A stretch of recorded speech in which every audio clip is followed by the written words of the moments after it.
Tafadhali tutasimama. Mungu yetu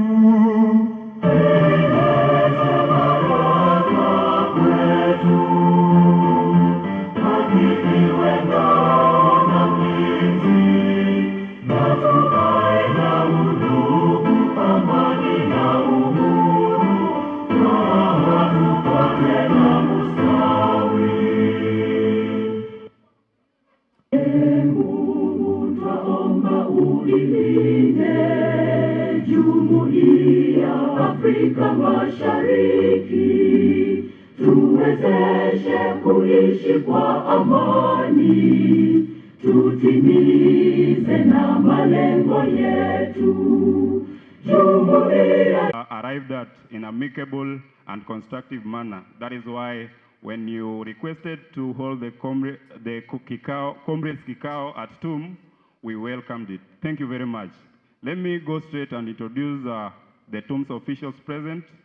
In TUMSA, we have two arms of the government. We have the TUMSA executive, and we also have the Congress. Congress is made up of parliamentarians. That is the national parliament that we have in TUM. And we also have the TUMSA executive, which is we have Mawaziri, that is the secretaries for various dockets. Your Excellency, under Congress, we have the Speaker. Yeah, we have the Speaker in TUM. It is very interesting. We have the Speaker. So let me go straight by introducing Congress members. We have the Speaker, Deputy Speaker, and parliamentarians present. Just rise up, kindly. Let me give the Speaker to say a word. These are parliamentarians. From this end, we have Mwanamkuu Hamis. We have Ivesha Zwangui. We have Hadija Hassan. We have a parliamentarian also representing School of Health and Applied. We have a representative from the School of Engineering and Technology, Nadine Joki. We have Valentine representing the sports docket. She's a sports docket nominee. We also have nominees in Parliament, Your Excellency. Let me give the Speaker, Mr. Dennis, to just say a word in the interest of time.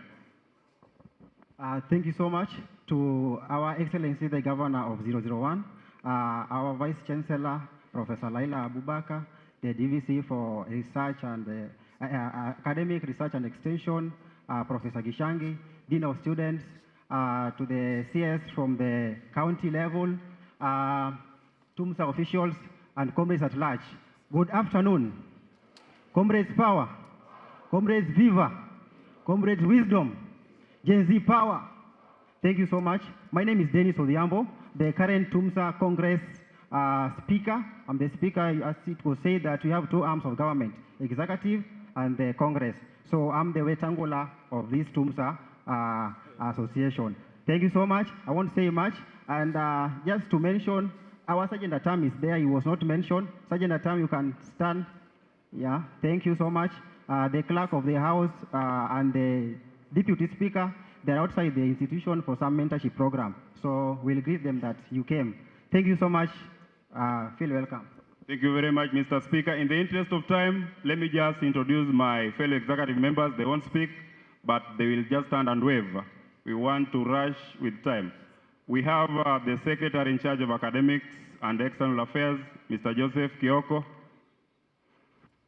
Thank you very much, Joseph Kioko. We have the Secretary in charge of Sports and Entertainment, Mr. Kelvin Langat Kimtai, yeah, over there. We also have the Deputy President, Honorable Muzdalifa Omar. Thank you, Muzdalifa. We have the Secretary General, that is Daniel Musyoki, over there. Sorry. His other name is Tembo. Yeah, that is his nickname. Your Excellency, in absentia, we have the Finance Secretary. She's not there.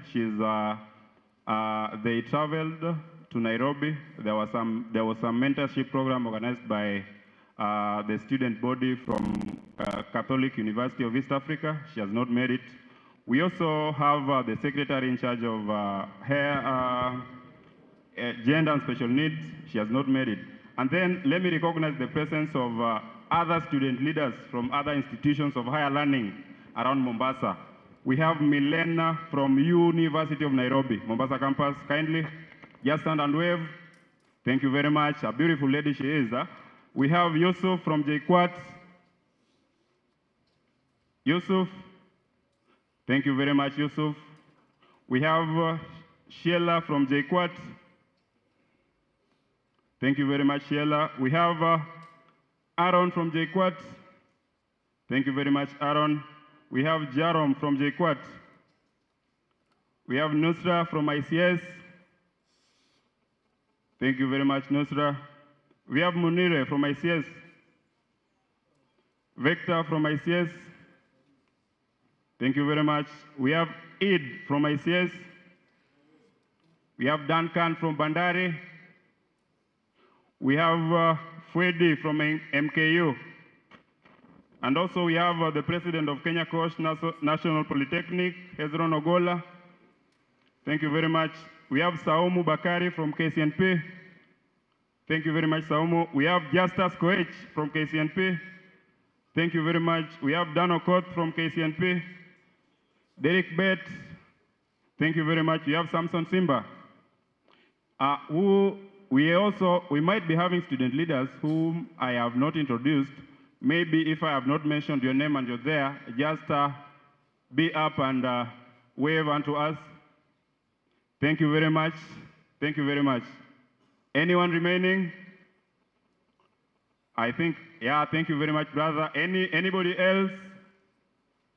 Thank you very much. Comrades of Technical University of Mombasa and other student leaders, we want to welcome you officially to the Comrades Kikao Forum that was organized by Technical University of Mombasa Students Association in conjunction with the County Government of Mombasa.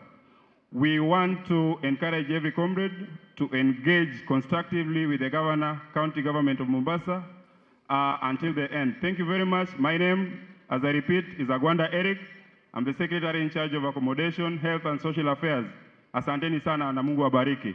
Let me, at this juncture, invite the Dean of Students to introduce the university administrators and the university staff. Thank you. Your Excellency, Sir, our Vice Chancellor, Deputy Vice Chancellor, Professor Gishangi, all protocols observed. Good afternoon, everybody. My name is Joel Awino. I'm the Dean of Students.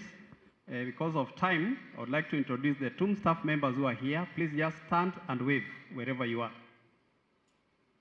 TUM staff members who are within the crowd, please just stand up and wave, or wave from wherever you are.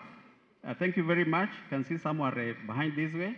So at this point, I would like to introduce the Deputy Vice Chancellor, Professor Gishangi, who is in charge of academic research and extension, who will make a few remarks and introduce the Vice Chancellor. Welcome, sir. Thank you. Good evening, Your Excellency, sir. It's my pleasure to invite you and welcome you to Technical University of Mombasa. We are very grateful that you have agreed to discuss matters pertaining to our students, and not only our students, but also other institutions in Mombasa County. We appreciate. TUMSA, by way of explaining, is an institution recognized in the university charter. It is part and parcel of the management of the university. And therefore, we take it very seriously that engagement with this particular student body is taken seriously because it has contribution. And therefore, when they came to us and said, we have engaged the governor has agreed to have a Kikao with us, then we said, this is the right thing to happen for the university. So we want to really welcome you to the university, the academic division. As you engage with the student, we have not coached them what to tell you, so it will be coming from them. If it's out of the script, please bear with us that it is coming from the student. And without coaching, it is important for us to put that disclaimer. At this moment, because of time, I would like to invite our Vice Chancellor, Professor Abubakar, who has been the forefront of contributing to leadership of this institution, and in particular, ensuring that TUMSA, as a recognized institution, performs its duties. So, Madam VC, we appreciate your contribution. It's my duty now to call you to invite our speaker and then to make your remarks. Madam VC.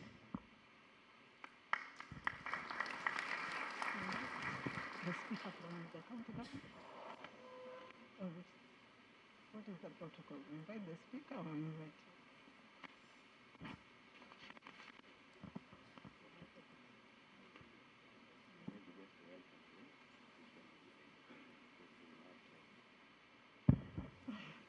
Thank you very much. Your Excellency, Abduswamad, and the county government who are all here with us today.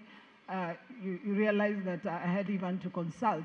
That shows that today is not really my day. This is a TUMSA affair, and I've been invited just like all the rest of you. So mine is just to say that we are really humbled, Governor.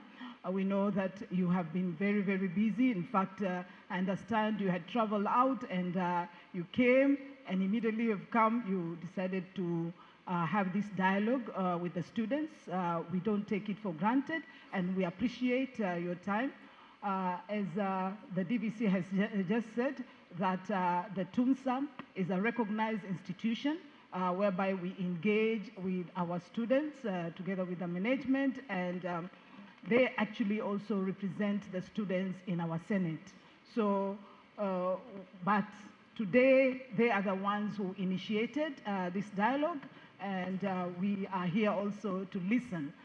Mine is just again to thank you for availing yourself, and also to thank the students, all the students, and the Gen Zs who are here today.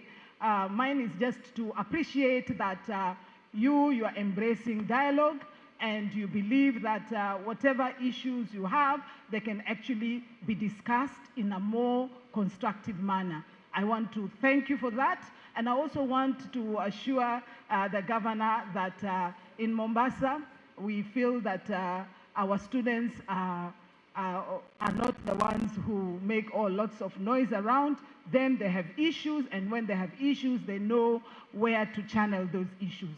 So I just want to take this opportunity to welcome you, and as I said, I don't know how the protocol is today, but maybe I just give back to the MC. As I said, it is not our day today.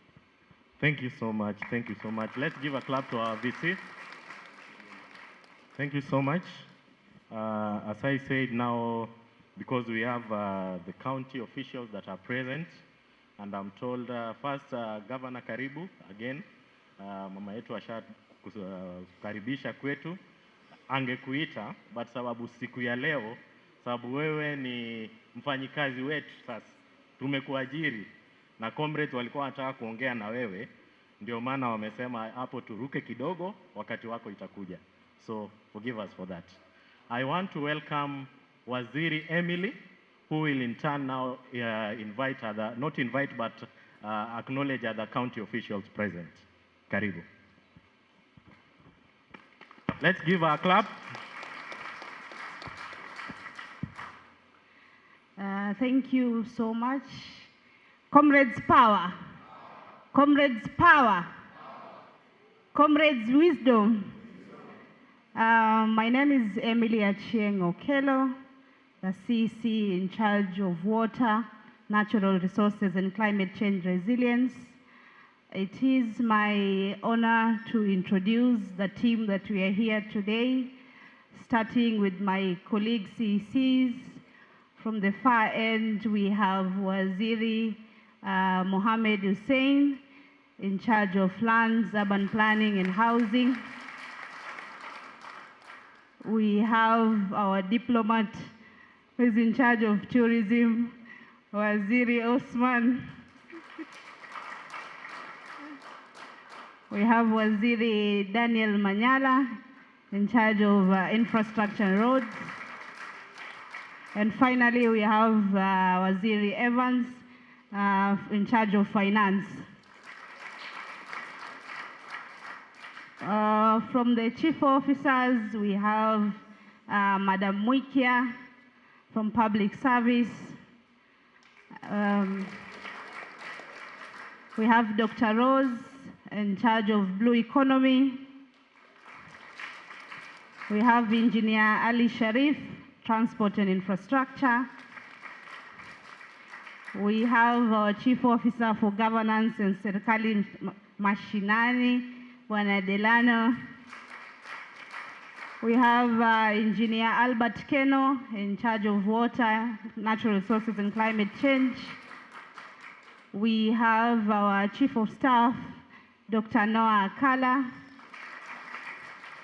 We have advisors to the Governor. We have Mzee wetu, Mzee Shafi and Bwana Nzioka. We have our CEO, Public Service Board, whom you should be having his number.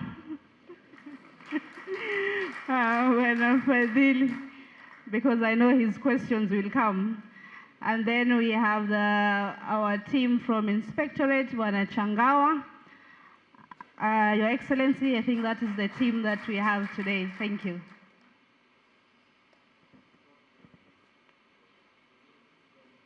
Oh, sorry. I should not forget. Maybe it was deliberate so that he introduces himself because he's direct to the comrades. Or maybe it's because of the Gen Z look today. We have John Musuva, who also sits in the Elimu Fund. Another round of applause for him. Thank you. Thank you so much, Waziri Emily. Allow me to say, with your guidance, Governor, as young people, I was really monitoring the names that were being mentioned, those who are standing. And one thing I've acknowledged is that for what we are demanding at the moment is just adherence to the law and better representation. I've seen my brother Amado, youth are there. I've seen Waziri, Madam Emily, wamama wako pale. I've seen you have really balanced. Hatujaona wale 70 plus. So we give you credit to that. Thank you so much. So, just to continue, hiyo nilikuwa kukupaka mafuta kidogo. Wanake leo uko kwenye hot seat kwa mambo maswala ya Comrades. So just to go straight, we understand what is currently going on in our country, where young people have come up to agitate for better governance. And they are calling for accountability on issues that are affecting them. And it's very important that as part of those young people, we talk of the Gen Zs, we talk of the millennials, they are here also within the university. They are students and they have issues that are directly affecting them. And for us, I'm also a comrade. I'm pursuing postgraduate somewhere, so I'm also a comrade. What was the tu niko staff. As for us comrades, we want to talk issues that affect comrades. Of course, we are residents of Mombasa. And when we want to raise issues of Mombasa issues, we know where to raise them. That is outside there. But what we are doing today is purely comrade-centered issues that affects our comrades. So to start with, I'll start with one of the ladies, very vocal, called Mwanamkuu. Just to set the agenda, we are starting immediately. So Bwana Gavana, weka kalamu, vizuri. Aya, karibu, Mwanamkuu. Comrades power. Comrades power. Comrades power. Mbona mmenyamaza? Be free. This is our day. Be free. Mmekasirika? Msikasirike. Okay. Thank you so much. My name is Mwanamkuu Hamisi Kasim. I'm a student leader in Technical University of Mombasa, and also I'm an advocate, a climate action advocate. Sitaongelea mengi, but I just want to state 1 to 2 things so that I can give a chance to the rest. I'll go directly, na nitaongea Kiswahili. I'll talk about the scholarships. About the scholarships, I feel like inasikitisha sana nikisikia Pwani hakuna wasomi, wala Pwani hakuna masomo. Naamini kuwa Pwani wapo wasomi. Ama hakuna wasomi. Technical University of Mombasa iko wapi? Pwani. Kenya National Polytechnic iko wapi? Pwani. Kwa hiyo wasomi sisi tupo. lakini kilichobakia ni wakutushika mkono. Hatuna wakutushika mkono, na wakutushika mkono ni nani? Ni nyinyi viongozi wetu. Tukiwapigia kura tulijua kuwa nikimweka Mheshimiwa Abdul Nasir pale atakuwa kielelezo chema, na tunajua we ni kielelezo chema kwetu. Unaona, inasikia vizuri. The CS wenye wamekuwa kule nationally wote wametoka University of Nairobi. Mbona isikuwe hamtasikia raha? Tumepitishwa kule, tumepata scholarship. Gavana amepeana scholarship 50 of them in Technical University of Mombasa, 100 in Kenya Coast National Polytechnic. Among them 50% they are appointed as the cabinet secretary national-wide. Ukiangalia pale, both at Technical University of Mombasa, Kenya National Polytechnic ama Kenyatta University Mombasa branch. Cost iko juu ama iko juu? Kwani wale ni wako vipi na sisi tuko vipi? Kumaanisha wale wameshikwa mkono na watu wao, ndio maana wako pale. Na sisi bwana Gavana tuko tayari kufanya kazi na nyinyi, na tuko na nguvu, na sisi ni wasomi. Mimi mwenyewe ni msomi. Mimi mwenyewe ni msomi, na ndio maana nimefika hapa. Hiyo ni hoja yangu ya kwanza, boss scholarship. Another thing is on the waste management. I myself am a climate action activist. I've been interacting with the waziri. Tumekuwa tukiongea sana waziri Emily about that. Na nikitoa tu mfano, vijana tunaofanya katika hicho kikundi cha kuhakikisha mazingira yetu yako safi ni vijana kutoka universities, sio wengine, ni universities.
Nikimalizia on the waste management, kama hicho kikundi it comprises of youth na vijana, na tumeweza kubadilisha maeneo ya Splendid.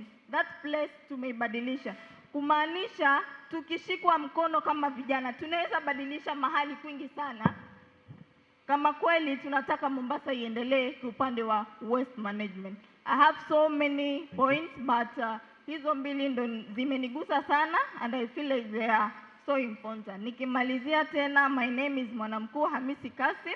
I'm a student leader here. Asante sana, and I'd really appreciate vile we have the Elimu Fund amefika, anaweza tuelezea zaidi kuhusu hilo. Thank you so much. Asante sana. Asante sana. I know there are other speakers. Kindly usitoke kwa kiti chako. You can just speak from there, and the time has to be within less than 2 minutes. Meanwhile, Governor, asante for the appointment. We are really very happy. We appreciate mama yetu, najua sahi mambo maswala ya education at the county level. Ako sawa. So the next person is, we try to balance, is a lady. I'll still give to a lady now that we are at home. Please, very brief, go ahead. Thank you for this opportunity. All protocols observed. Good evening. I hope you're doing well. My name is Vivian Wangoi. I'm a student leader pursuing psychology. Well, I have two issues to address. The first one, I'll start with bursary allocation. I first want to compliment your job, Bwana Gavana, with your office. You're doing quite a very commendable job because according to my records, you've seen that early this year, 200 million was dispersed for bursary. That is, you can give him a clap because they are literally doing a good job. Whereby it was for that 137 day secondary school, that is 64 public and 73 private school.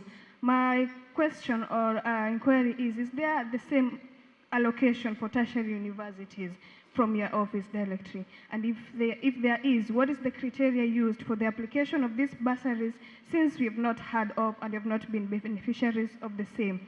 The second question, if the allocation is there, when is the next disbursement going to be, so that it will be represented to the students and they're going to be aware they're going to apply for that bursaries next time, so that they won't say that they missed the opportunity, because it will be direct to them. And also, in regard of the same, we'll recommend that more opportunity to be given to the students, and also interviews as a criteria to see which students are more needy than the others. On the same, I would like to ask, because I know you have the power in your docket, if it is possible for you to maybe say sponsor a certain number or a group of people, students, let's say 20 first years who are coming, or a specific number of people for maybe 1 year, because in TUM we have witnessed people who have deferred to school, who have deferred due to fees issues. Also, that will be highly appreciated. The second one is just to back up on what my fellow parliamentarian has said on scholarship programs. According to my record, 15 million was allocated this year. You can also give him a clap for that. Where 358 students were beneficiaries for public and primary schools. That is 291 from boarding schools and 67 day school. I've seen the Bwana in charge of Elimu Fund is here. That's a very good job and highly commendable. So my question is still the same. Can the same happen to tertiary level? Because I believe there are students who want to do masters, the students who want to do PhDs. If the scholarship can be awarded to them, it will be a very beneficial thing, since it's going to support their education. And having your presence, your seeing you come this day, shows that you people value education. And that's the reason you're here, to hear our views and get to hear our cry and what we'll desire you to do us. Once again, I'm Vivian Wangoi. Thank you. That was a very nice one. Let's clap for her. Thank you so much. Thank you, thank you. The next person is my brother here.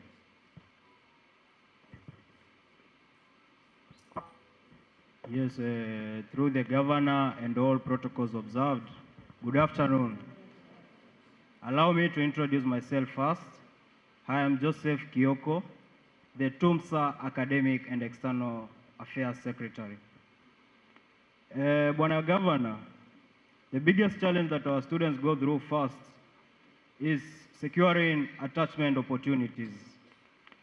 Attachment is very crucial for these students here to gain skills, to be able to apply out after they get the jobs. The other issue is internship and jobs. We also have students here who have completed their studies, waiting to graduate, and they are still looking for internship opportunities.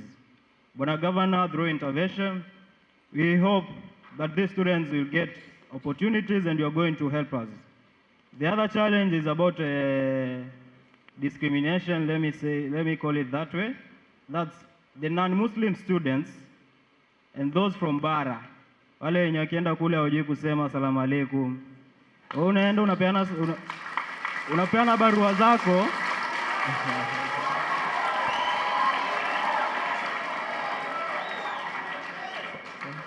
Ukipeleka barua unaambiwa tutakupigia simu. Mwenzako pale mwenye anajua kusema asalamu alaykum akiingia anaambiwa kuja Monday. Gavana, hiyo ndo hatutaki kabisa. Tunaomba uwasaidie hao wanafunzi. Kuguzia tena swala la scholarship, we have had students who have deferred, wengine hata wame drop out of school. Gavana, tunaomba leo kitoka hapa, hatutaki kusikia tumetenga. Tunataka atuambie bring 20 students, we sponsor them. Thank you very much.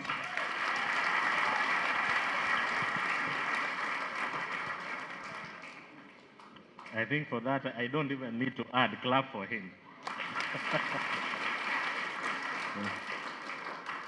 Let me just again reiterate that, Governor, very soon unapanda hapa, very soon, just some few too, then unapanda hapa. But I know these are familiar territory. You are a servant leader, so I understand.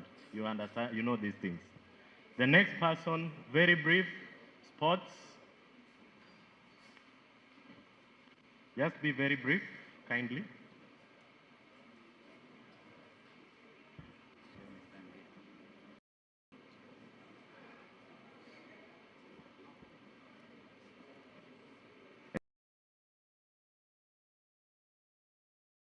Let me start again.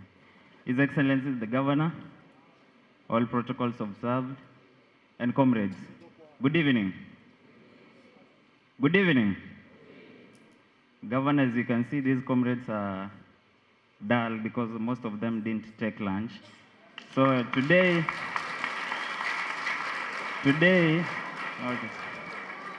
Mr. Governor, in your pocket and in your docket, I know some will sleep with cuckoos in their stomach.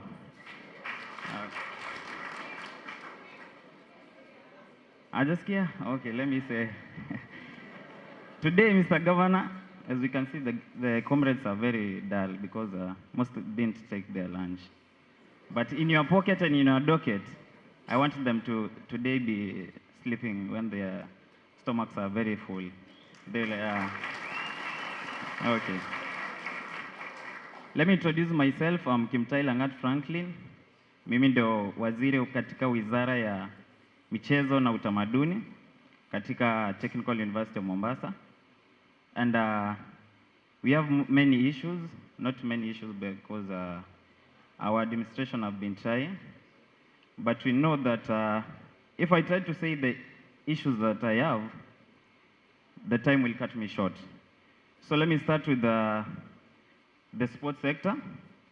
We have sports infrastructure, and we want to establish, maybe request you for maybe joint collaboration in a program to maintenance of sport facilities and development of the sport facilities such as a swimming pool.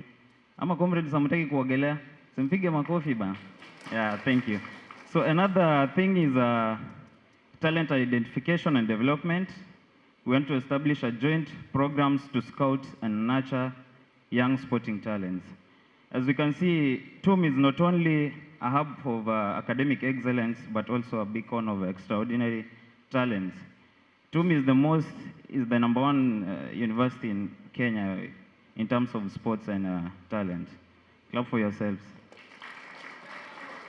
The next thing is we want to request jointly to organize sport events such as tournaments, and not only tournaments for everyone, but also another tournaments for people who are physically handicapped, so the tournaments for people with disability. Thank you.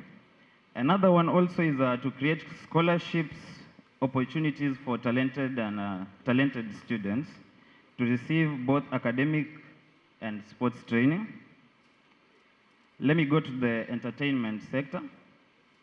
TUM is made up of artists. Actually, there's a rapper around here. He's a rapper, the Mackenzie.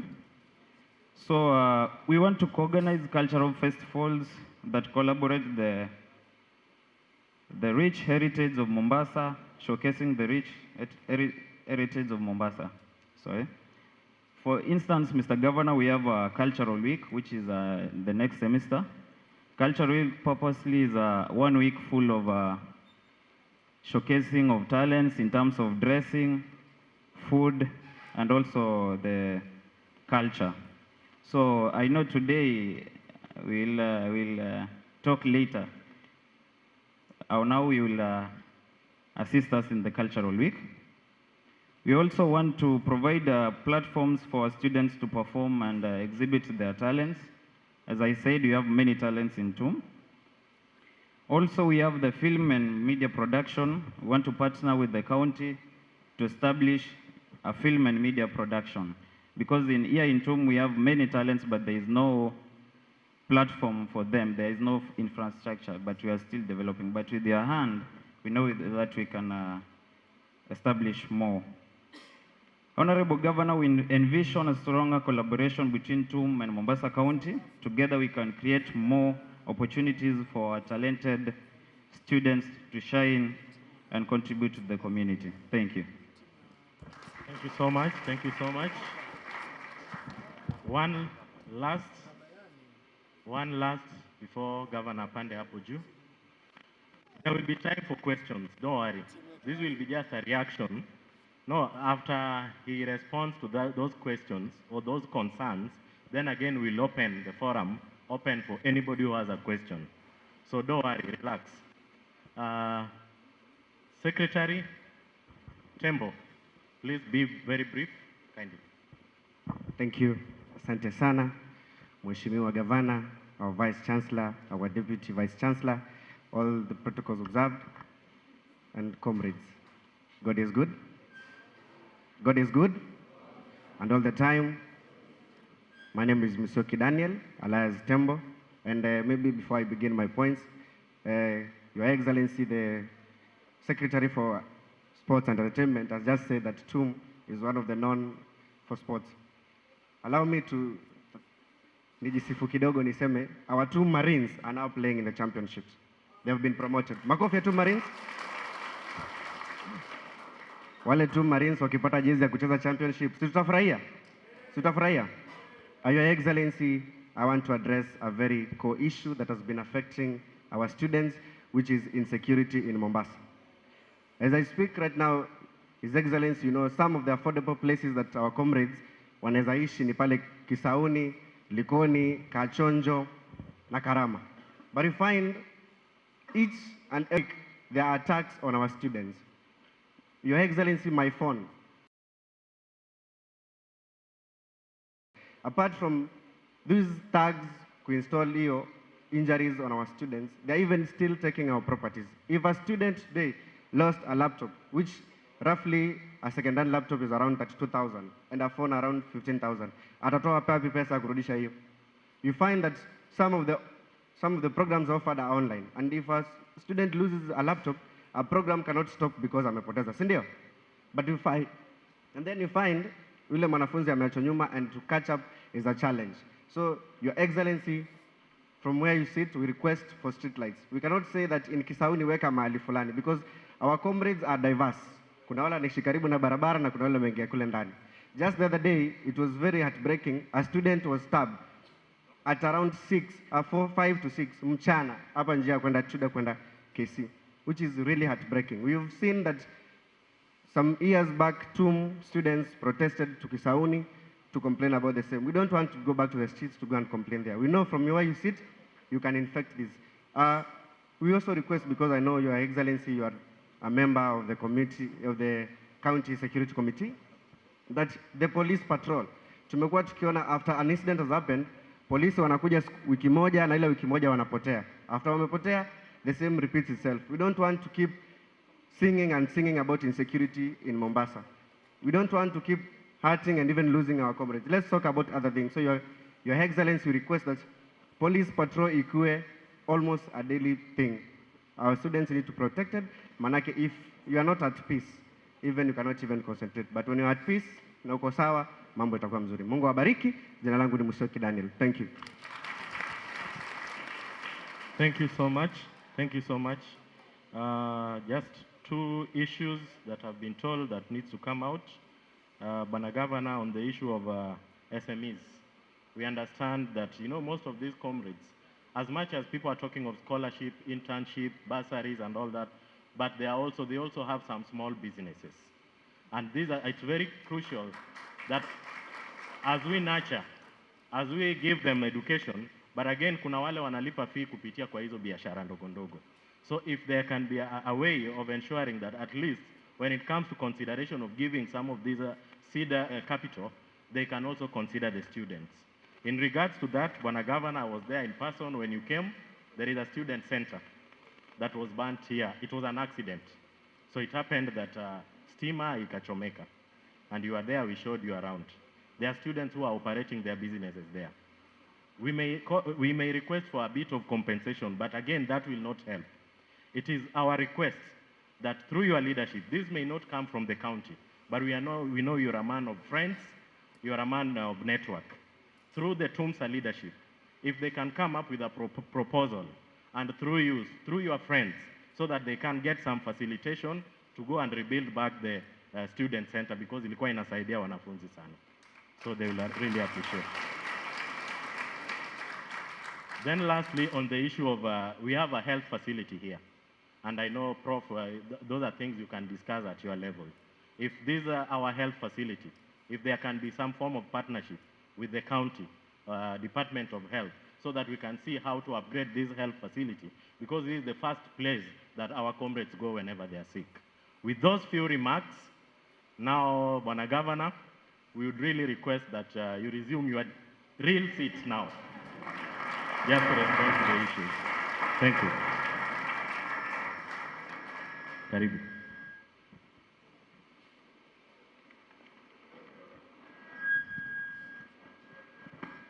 Nimejaza kitabu mzima.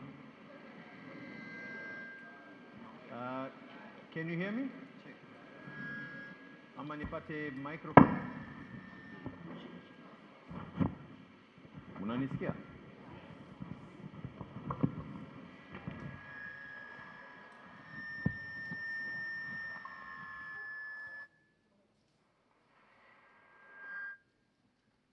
Hamjambo tena.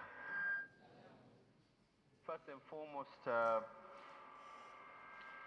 it gives me extreme pleasure to come back to TUM. I've been to TUM when I was a member of parliament. I frequented TUM quite a number of times. There have been times that I've been here during very, very happy moments. There have been times that I've been here during times of sorrow as well.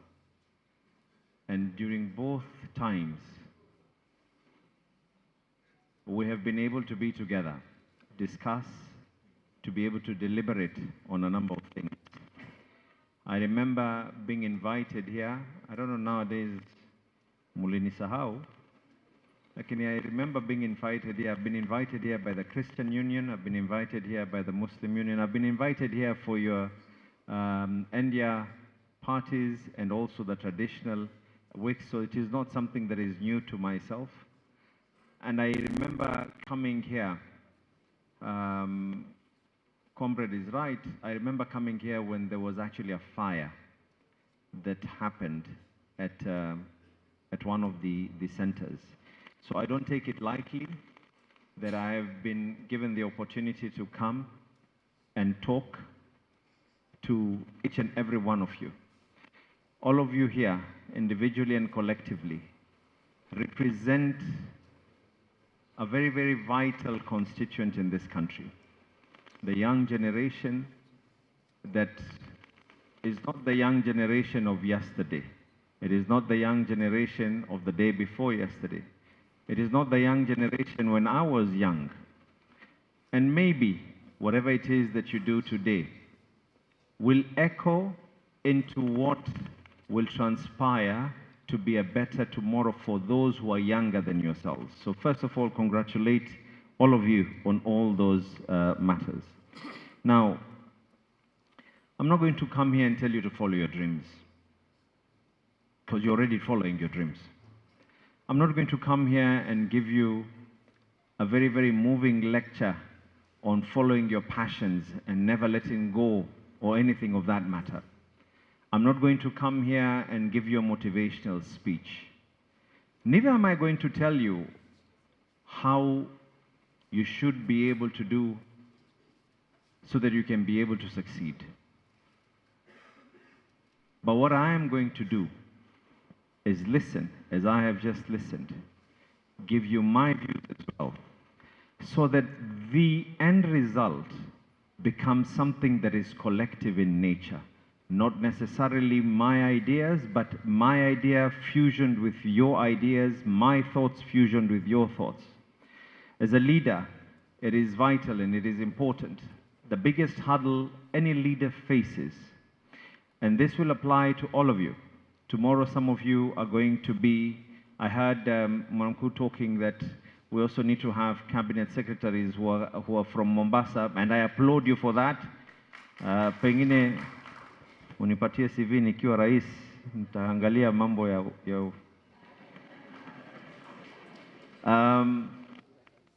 but I want to state it very clearly. A lot of you here under pressure. A lot of you here under pressure, one, from society back home to be able to finish whatever it is that your parents, your guardians have made you to be here, to be able to do. A lot of you are under financial pressure as well.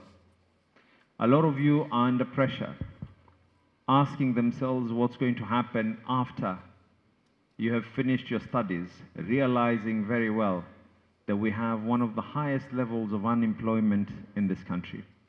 I want to give a disclaimer from now.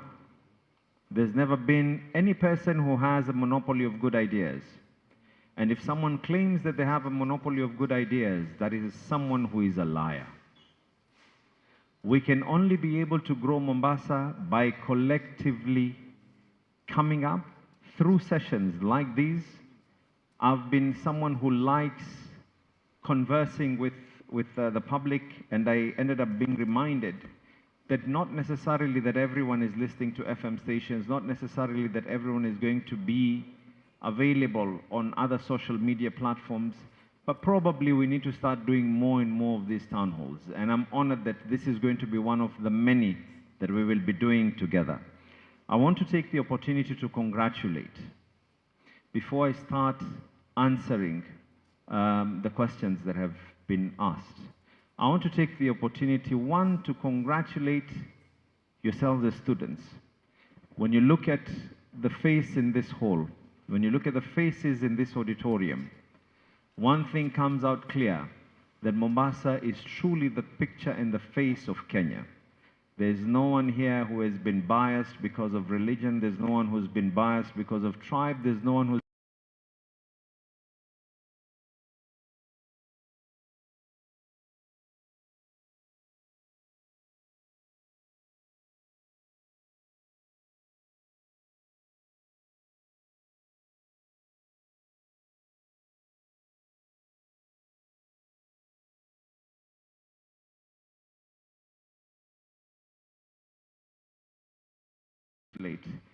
the leadership of the campus, the management of the campus rather.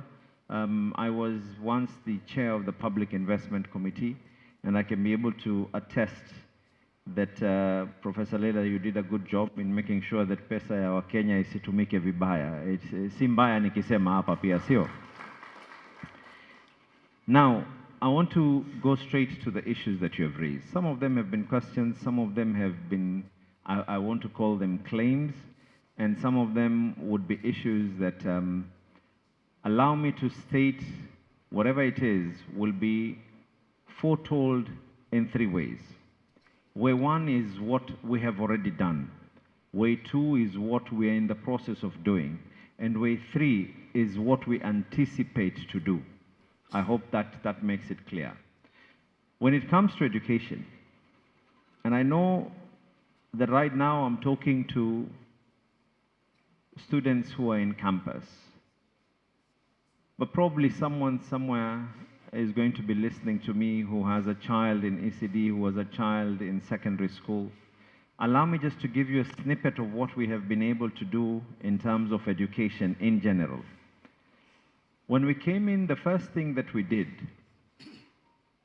we opted to make all our ECDs to have free food. Now, some of you are here looking very, very healthy. Some of you have realized what it means not being able to go to school because your parent has to decide whether they're going to be able to give you a meal or to be able to pay for your fees. So the first thing that we did is we made arrangements and made free feeding program in all our 97 ECDs. That result of that is that over a period of 1 year, from 8,000 being the number of students in our schools, they rose up to 10,000 students. What that means is there were students who were not being taken to school because the parent needs to ask themselves, am I going to be able to buy bread or am I going to be sending this child to school? And that has worked, and it has worked extremely well. Second thing that we did, and when it came to secondary schools, we've done something that has never been seen before. And I did this not for any other reason, so that such accusations that so-and-so was able to be given and another person was not able to be given can be diffused and finished once and for all. We're the first county in the whole of Kenya to actually now state that as long as you're a child of Mombasa, why don't we simply take the forms, take them to your schools, tell the child, take that form back home, get your parents to fill it in with the necessary documents, and again, and I will not shy away from this because I know some politicians have used this as well. I will not shy away from the fact that my mandate is to be able to make the people of Mombasa have a better life. I want to correct this again so that people can be able to understand me. If my mandate had been to make the whole of Kenya, then I'd be having budgets for the whole of Kenya. Right now, my mandate is to make the lives of the people of Mombasa, and we need to be able to confirm that your parent is a person from Mombasa. So we gave these forms to every single school within Mombasa. And we told every parent, please fill them in. In fact, we gave them an even equal amount of time for those who did not bring in certain papers, up to a period of about a month, where we told them, please make arrangements to bring these documents so we can pay for your child. No child, and I'm repeating again, no child was told or humiliated by being told, piga foleni. They never even came for their checks. Payments were done straight to the schools. We did not even do this big event where I'm looking at about, 30,000 people in the ground and telling them that I'm giving them this amount of money. We tried to do that before, and I realized that the best way out is to be able to save the people of Mombasa the little that is there. And all of this is for no other reason. We don't want that bias, that being told, that manifestation that has always been there, that huyu ndo anapatiwa, huyu hapatiwi, huyu ndo anapatiwa, huyu ndo hapatiwi. 31,000 plus people were able to benefit from this program, regardless of their religion, regardless of anything else. So I want to just clear the air on this matter. What we did do, and the only reason we did this, is because right now we're in the process of establishing our sub-county presence. That means every ward to have an office, or every ward level to have a village level. In fact, we're going to go down all the way to village administrative units. So for those who are in boarding schools, we used the medium of the members of county assemblies. We use their offices. Mark, hear me clearly here. We use their offices because they have offices in all the wards. And again, to avoid people. And those are the only forms where people were actually told, please come and pick the ones for boarding. Because the ones for day school within Mombasa, we were able to do it straight to the schools. Then we didn't even stop there. Again, this is another thing that has been unique to Mombasa. No other county in this country has been able to do what we did. And for those of you who have siblings who are in secondary schools, they will be able to attest and confirm to this. We came up with a program which I call the motivational program. The concept and the idea of that program was very simple. We said the number of young people who get diverted from education and go into other social vices, it actually happens during school holidays. So we came up with a program where not necessarily for them to be told that they're going to class or anything, because we want a child to be a child. But we came up with a program where all the secondary schools, we said, okay, let us see if they are able to come over the school holidays. For every day that they come over, they're either going to go to a library, they're given motivational talks, given talks about life. We're going to expand this now where they're going to go and volunteer in our facilities, our health facilities. We have a house for the elderly, house for the orphans, so they can be able to be part and parcel. Then every single day that child was able to be in that program, there was an amount of money that was paid twice. One for your education kitty, the other one for you as a child for your movement. Now get me right, we paid one for every day that child came to that program. We paid a certain amount of money, and we worked on it at about 250 shillings. So that means if you're going to be there for 20 days, it is 250 times 20. If it is 10 days, it is 250 times 10. Then every single day that you came, we transferred money to the school, 150, so that the parent does not have the burden that over the holidays a child is being given extra fare and everything else. Again, this is something, we did this for various reasons. One, making sure that our children don't get spoiled during school holidays. Two, we did this as well so that we can ensure that we know where the children are.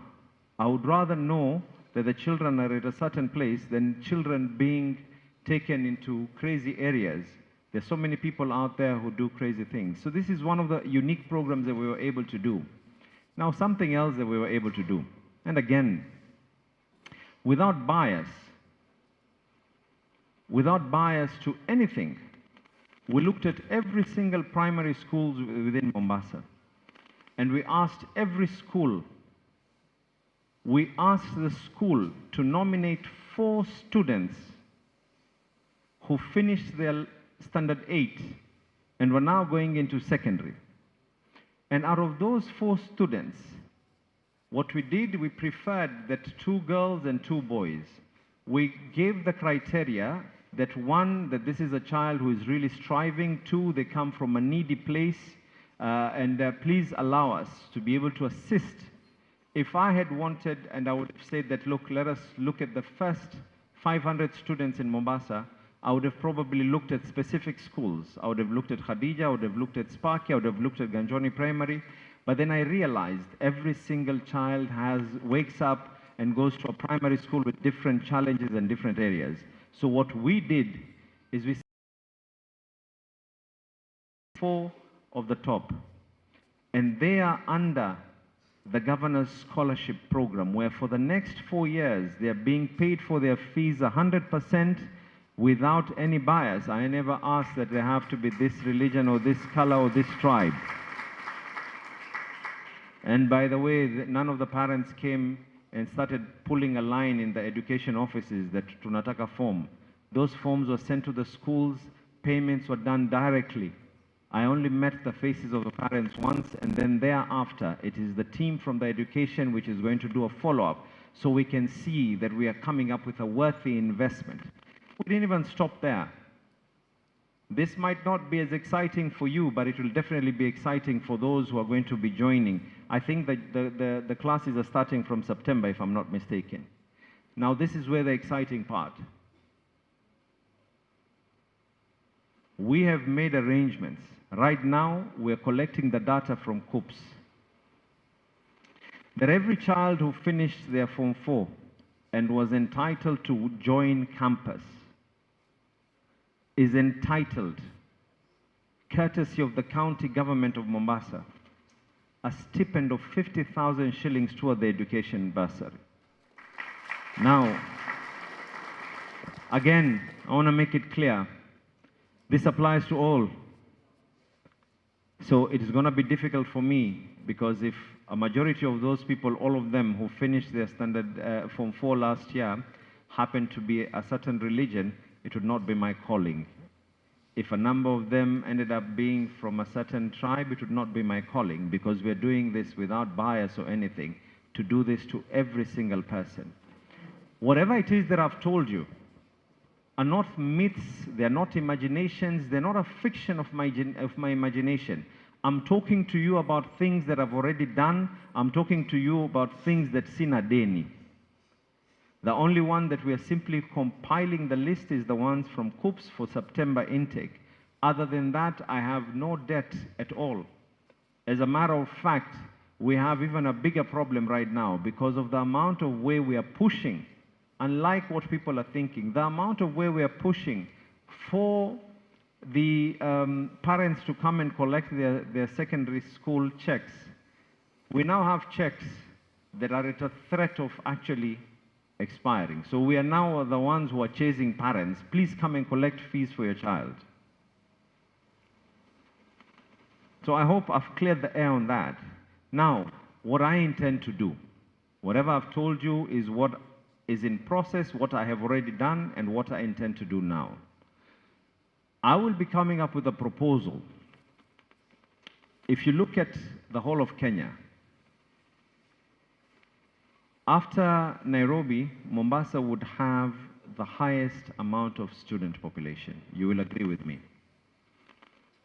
And when I talk about student population, I mean every single campus has a satellite unit here.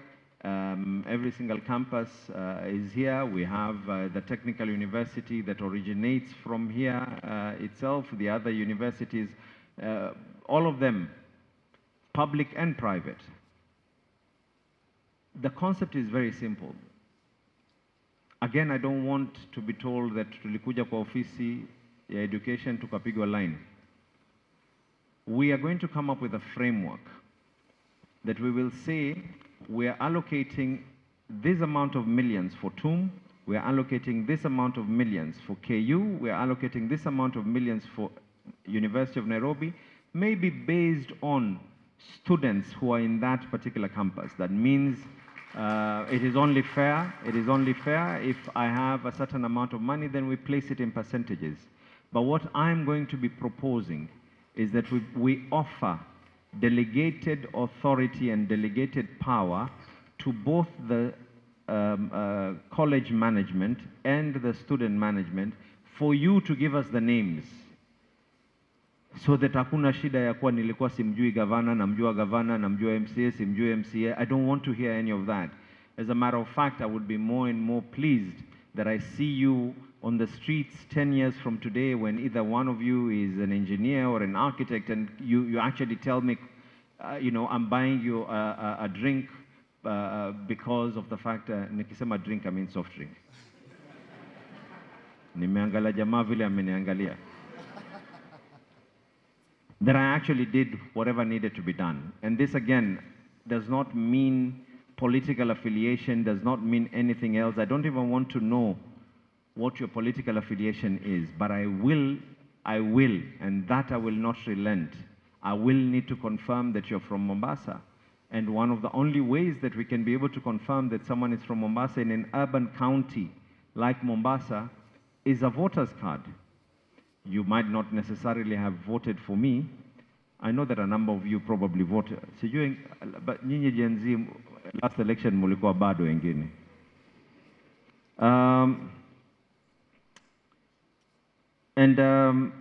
The next thing, I think I've answered quite exhaustively on the issues of education. The next thing that was asked was about waste management. We actually advertised. We did an international tender. You know, so many of you tell me, why can't you be like Singapore? So many of you tell me, why can't we be like this? Why can't we be like that? Which I wish that we can be able. But then we have what is called the public procurement laws in this country. I can't just wake up in the morning and decide, nataka kujifanyia mambo vile nataka kujifanyia. So we advertised. We came up with an international tender on this matter on solid waste. I was really hoping whether we can do waste to energy, can we do segregation, what needs to be able to be done. And eventually, we did not receive a very, very good response. By law, whatever we received was deemed to be non-responsive. So we have now written to the CS Treasury. And just as I was waiting to get a response letter, the law says that for us to be able to now deal with certain entities directly, after having bid, I need to be able to get authority from the CS of Treasury, or rather the county government needs to be able to get authority. And just as we were waiting, then all of a sudden, in fact, nimeshika simu and I talked to him that particular morning. And I was on my way to Nairobi, and I told him if I can come and collect the letter. Then when I landed, nikafungua simu namna hii nikaona is no longer at work. So we are hoping the new person can be able to do something for us in a faster way. But one of the things that we will be doing, again, this is not futuristic because we've already planned for it in our budget as we speak right now, is coming up with ways where we're going to look at the young people, vet them, do and make sure that these are people who do not have criminal records, these are people who can be able to do what needs to be done well, and thereafter equip them and let them know how they can be collecting, and we can be using the young people from neighborhoods to collect after having equipped them and after having made sure that we give them the necessary skills, expertise, so that they can be able to make a shilling, not only make a shilling, but make Mombasa cleaner. And as we are waiting thereafter, how we're going to be able to sort the issue of the waste that is at Mwakirunge, whether we're going to do waste to energy, or whether we're going to do recycling, or whatever else that needs to be done, we can be able to get it done after we've gotten the letter from Treasury. I think Vivian asked,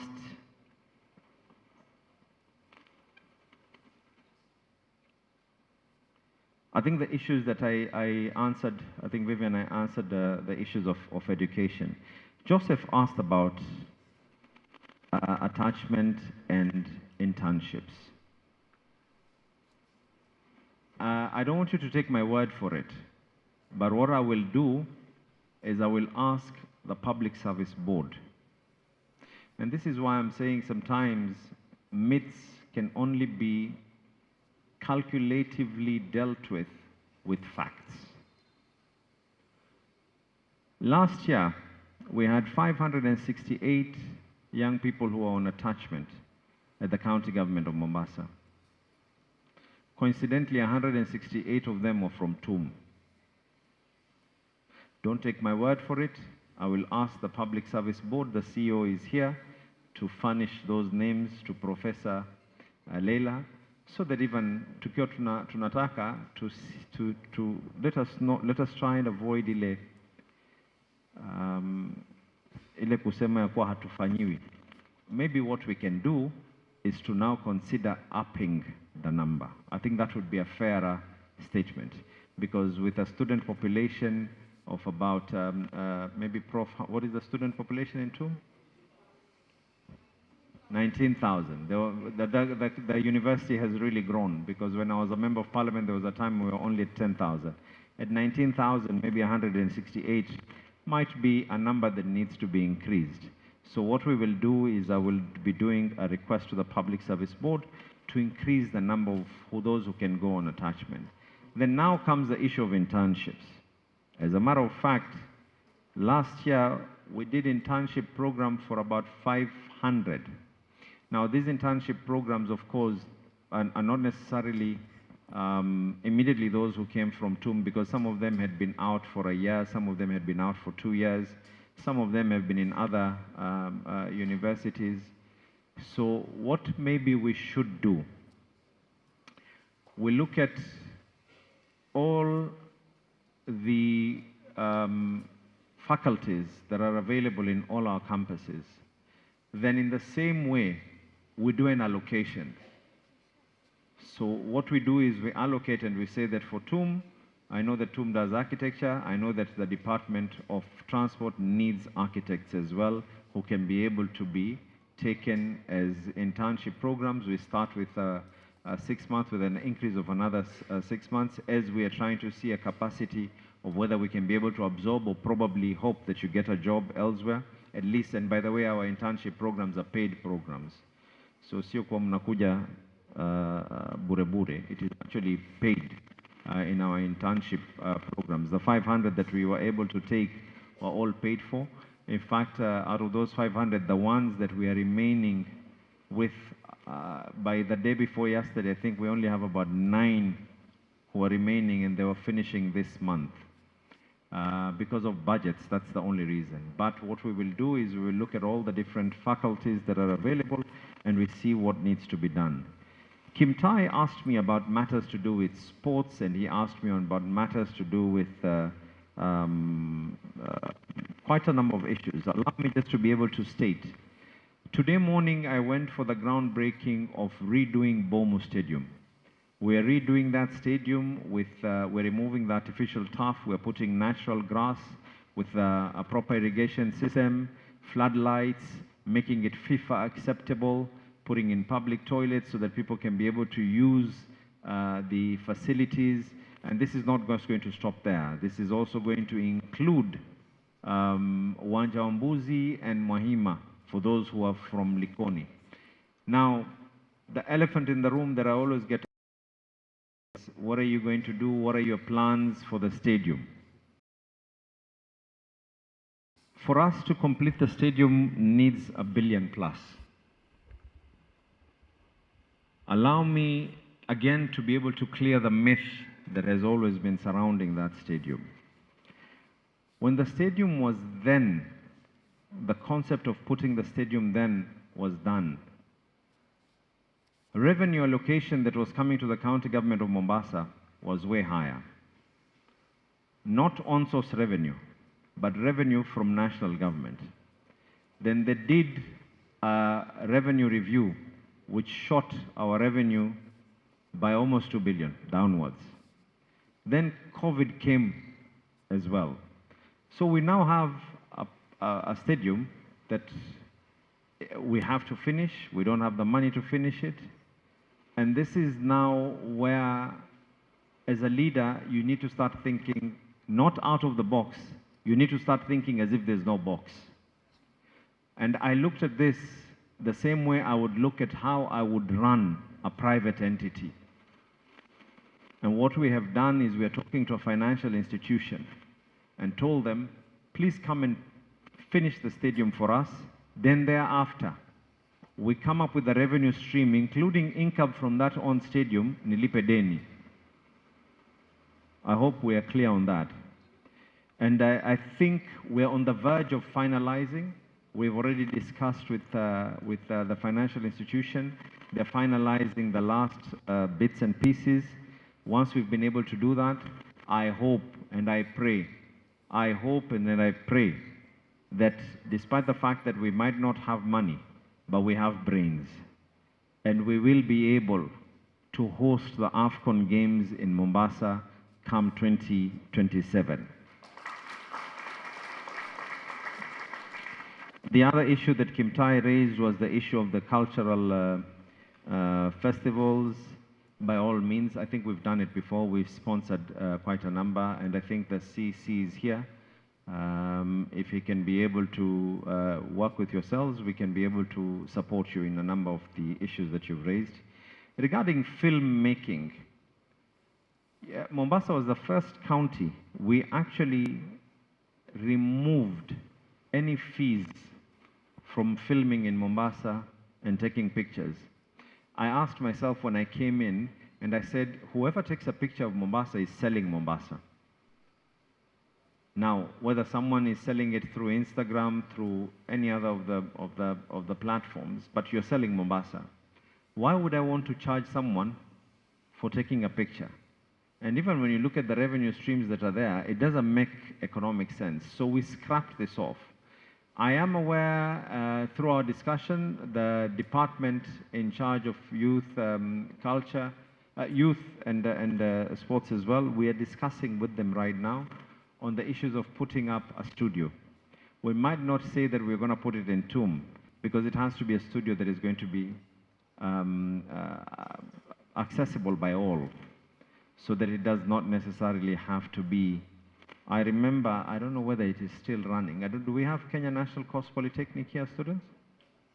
I remember when I was a member of parliament, I believe, by the way, strongly, this is not just stories ajaba. I strongly believe in youth talent being grown.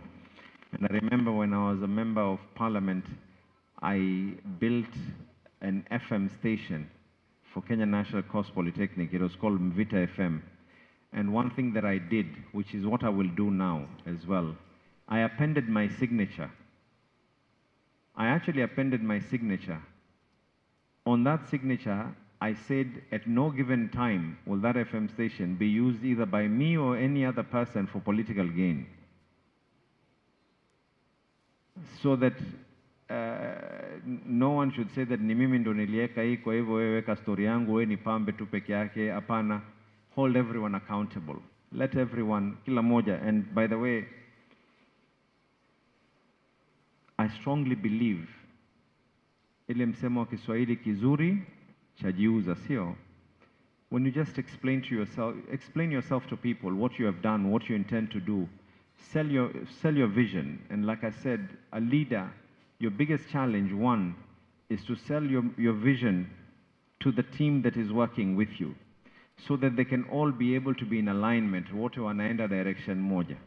Sio huyu mmoja asubuhi akiamka anatoa press release hii, mwingine akienda saa 8 anaenda hivi. That becomes what is called a rubble. A rubble is a confused atom. Yani haieleweki, vitu zinaenda tu. Then thereafter, once you have a team, sell your vision to the people that are meant to digest the outcome of that vision. And that is one of the major reasons why I try as much as possible to have public audiences through various other forums. And I think one of the other questions I was asked was about insecurity. It is true, I sit in the county security committee. In fact, by law, I'm meant to chair it. But that's a story for another day. By law, it is governors who are meant to chair the county security committee. We had to come up with innovative ways in sorting our problems. A lot of people see these things happening in other countries, and I asked myself, why can I not do it here? So I advertised, and I said I want to convert Mombasa into a smart city, and I will finance it myself. And right now, we've already awarded the contract. I think they're going to be in the next 45 days, because after awarding of contract, they have to import the equipment.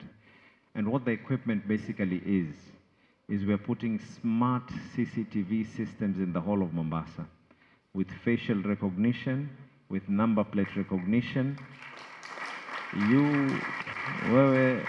Wewe fanya ujuaji uibe leo, but that facial recognition will pick you up, unless you decide to hide forever. But the day you pop up and the camera picks you up again, it will send an alarm ya kwa yule mtu mulikuwa mnamtafuta ako hapa.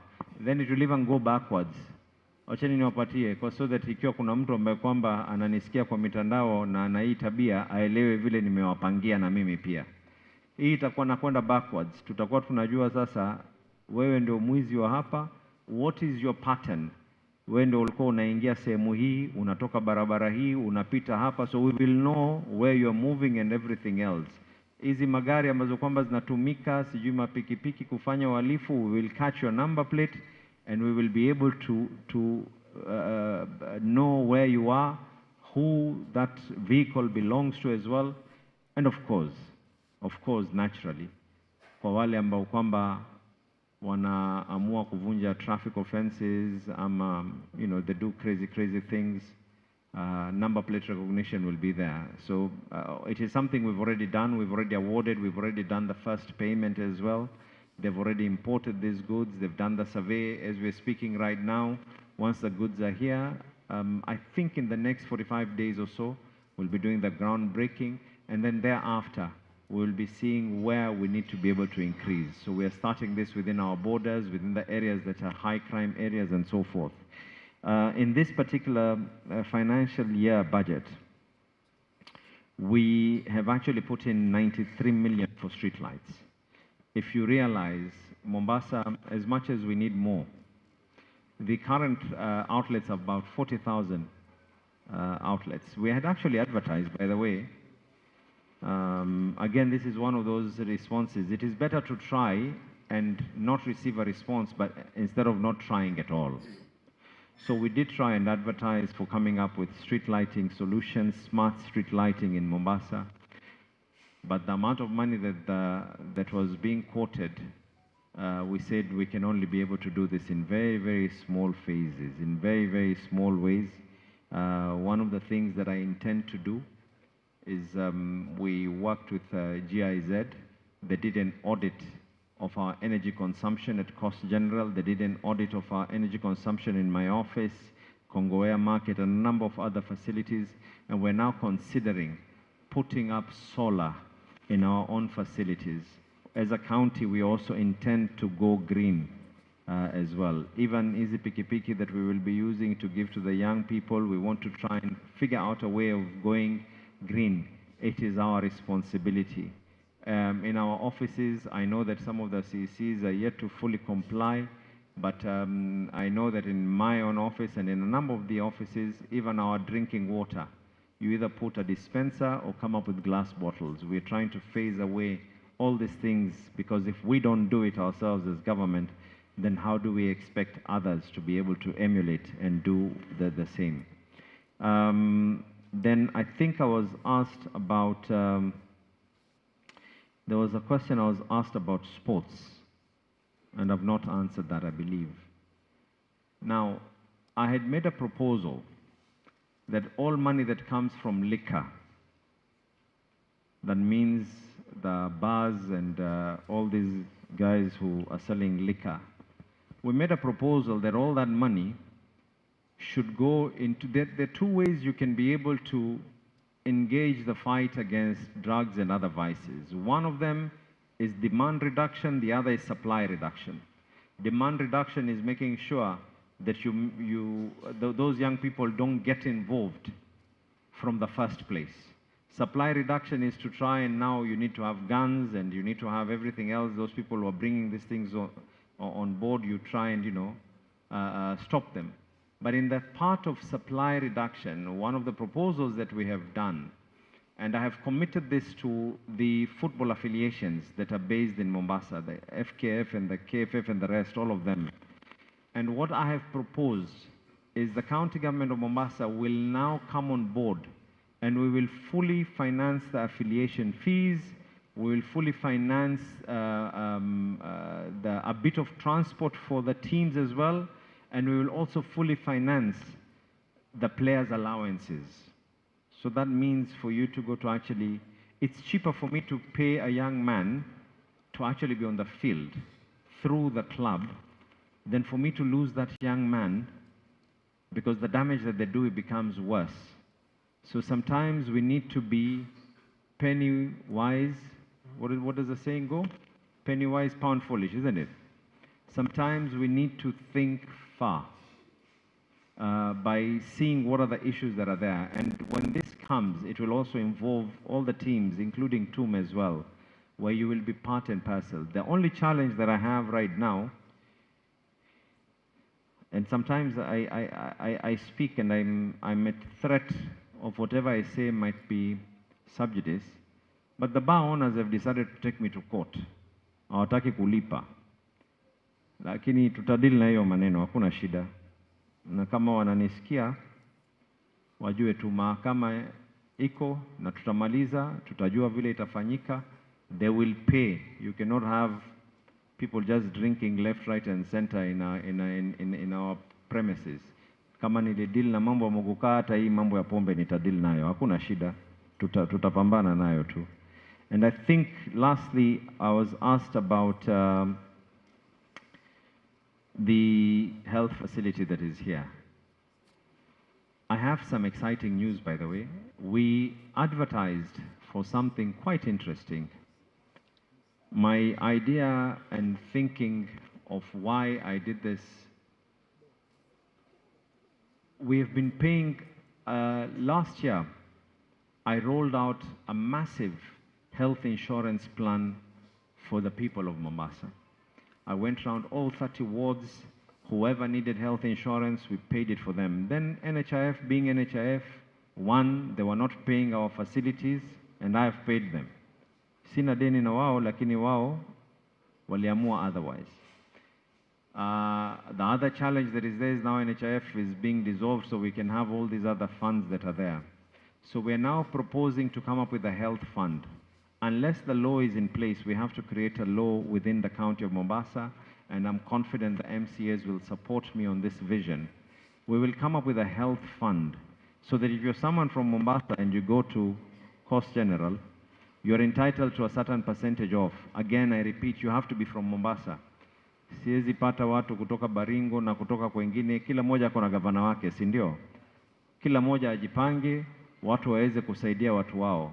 Mombasa alone sees about 1.9 million patients on a yearly basis. 1.9 million patients in our 47 health facilities.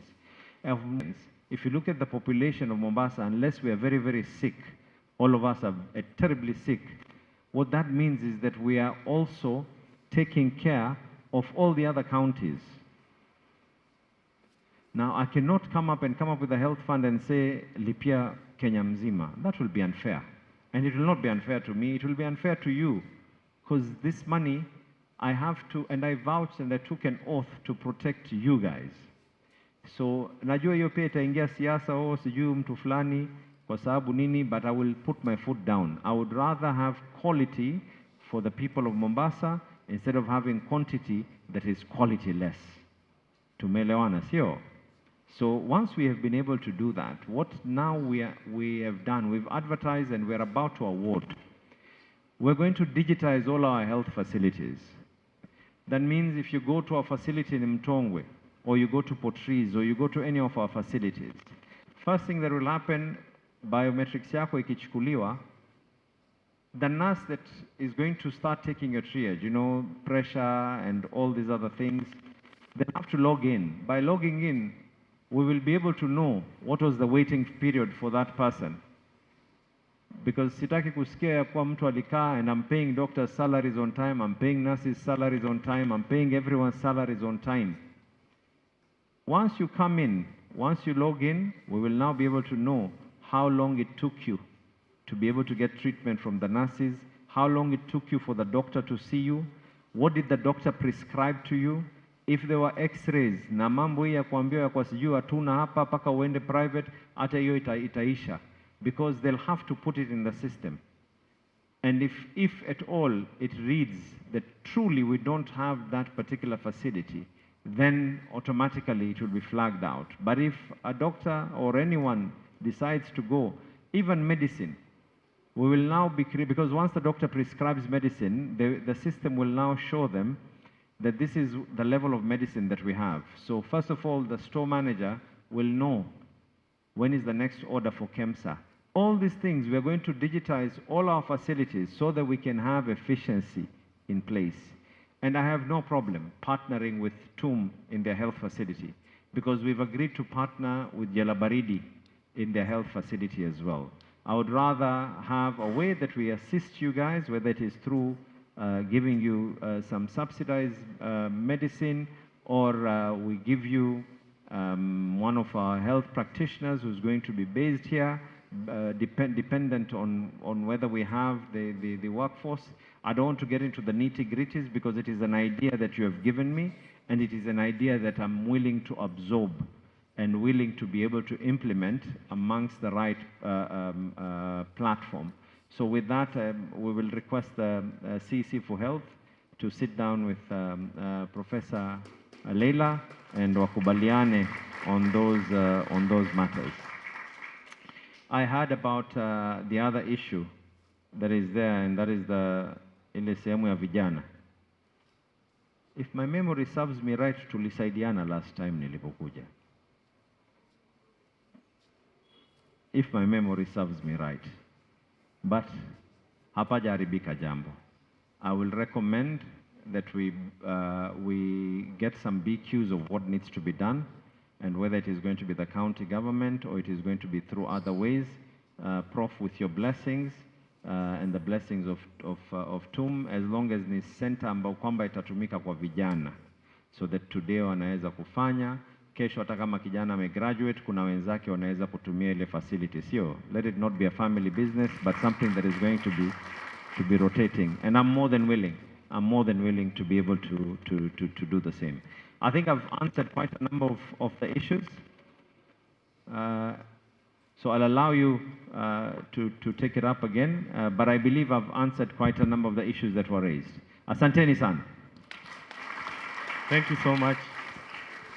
Thank you. I think that is not enough for the first session. Let's do better. We can do better. Thank you.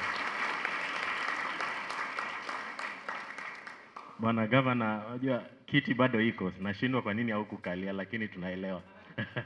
So, thank you so much. Allow me again, through your indulgence, His Excellency, to appreciate you in one way. We also, there's a video that was going around where you stood firm against police brutality. There is a protester that was being harassed. That was really in order, and it really got into our hearts, and we felt like you are a big brother, you are taking good care of us. Thank you so much. Again, just to confirm, he's been a friend of TUM, he's been part and parcel of TUM. When I was a student leader by then, we invited him on several occasions, and there is a project that you wanted to do as the Mvita MP by then. I think the Prof is aware about it, about the hostel, that you wanted to use maybe the CDF at that time to help us build a hostel for our students. Now that you are the governor, you are the boss, kindly, still through your office. Yeah, thank you.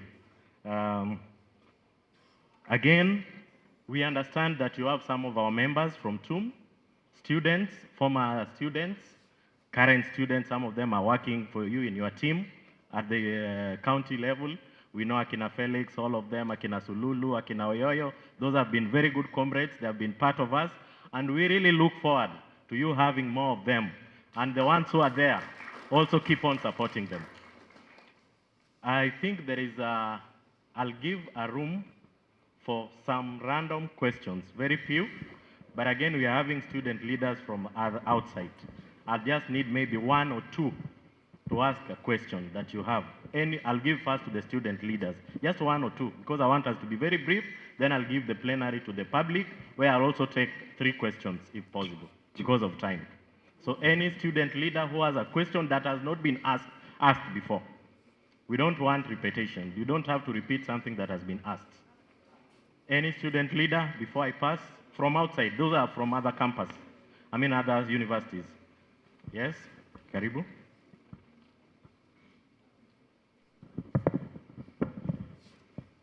My name is Fatma Hubes, a student at Jomo Kenyatta University of Agriculture and Technology, Mombasa campus, pursuing a degree in commerce, finance option, a third-year student, and also a member of the Economic Society of Kenya, hence a future economist in the making.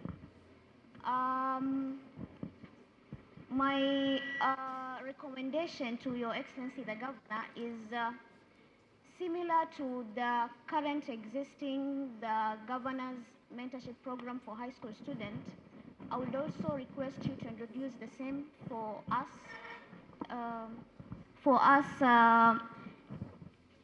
comrades in universities. So for us to be the next CSS, the next PSS in the government, we need guidance. In Mombasa, fortunately, we have only few schools. I think in JKUAT, we have just the School of Business and the School of IT. TUM, I think you just have 5. So we can make it industry-based so that we can have students from Mombasa being CEOs in various parastatals and companies across the country. And another issue is us as satellite campuses in Mombasa. we normally don't have a bigger space for us to have playgrounds, swimming pools in our institution. So we were requesting the office of the governor, if you could also, yesterday I was going through the budget of the county, from the 70 million that was allocated for renovation of the stadiums. Once they are renovated, we can have a schedule for each campus for us to play there free of charge. That's it for me. Thank you so much.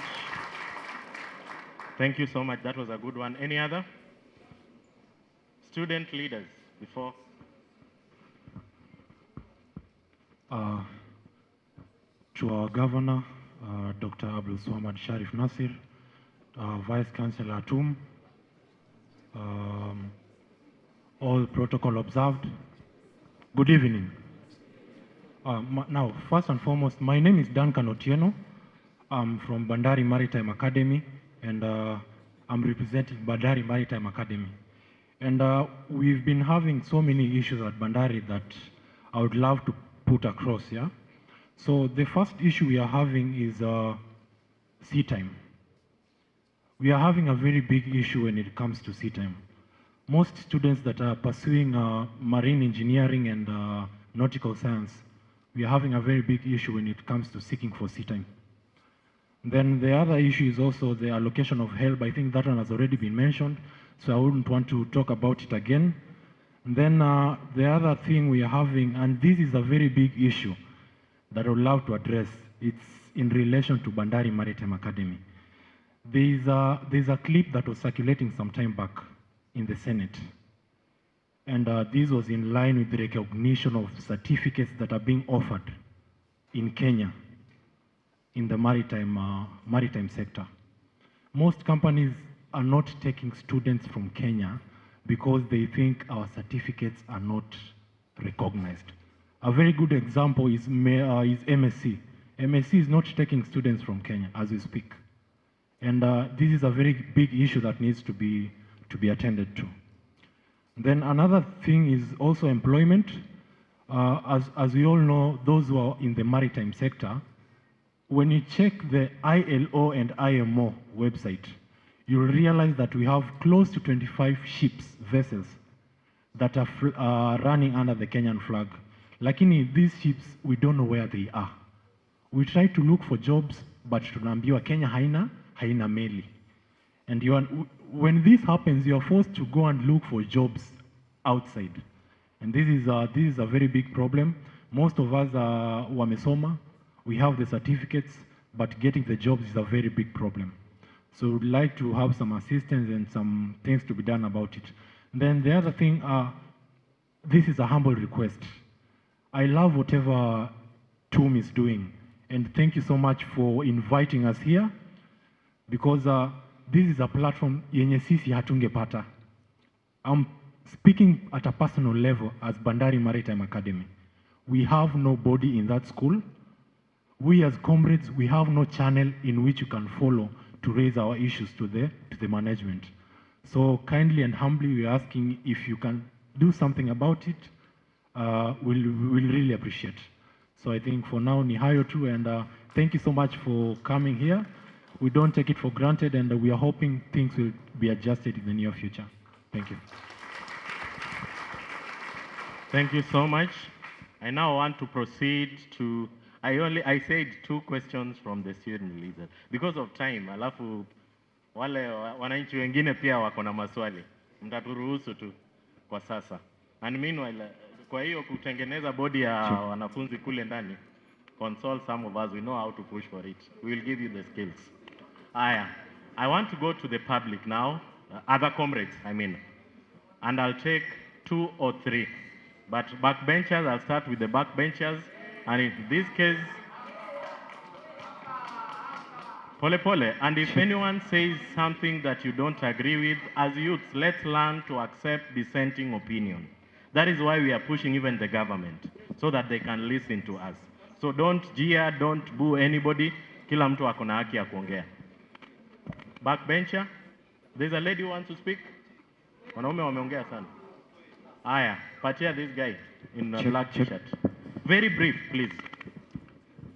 My name is Mark, or Ama MC Furaha. Comrades power. Comrades power. To His Excellency, the Governor, and to the Vice Chancellor. My concern is one, while you're speaking, you address the issue of that in KNCPS, they have Mvita FM that you launched while you are the Member of Parliament for Mvita constituency. Now, my concern is, because I'm a student at Technical University undertaking Bachelor of Journalism and Mass Communication, we have a radio station called Tumo Radio, our very own, but it is not in operation. And one of the main reasons that we are seeing the Gen Zs or the students in the university getting out is because they don't have a chance or an opportunity where they can be able to practice or have a practical way of ensuring what they are studying, they are putting it into practical. So we are requesting that the Tumo Radio that we are having in the e-learning block, I wish it would be operational and we have it for the students who are taking Bachelor of Journalism and Mass Communication, have that a chance and opportunity to use it. Thank you. Thank you. That's a good one. He has noted at the corner. I want to try that corner, then this corner, then I'll come here. Hakuna mtu hapo? Mtapita.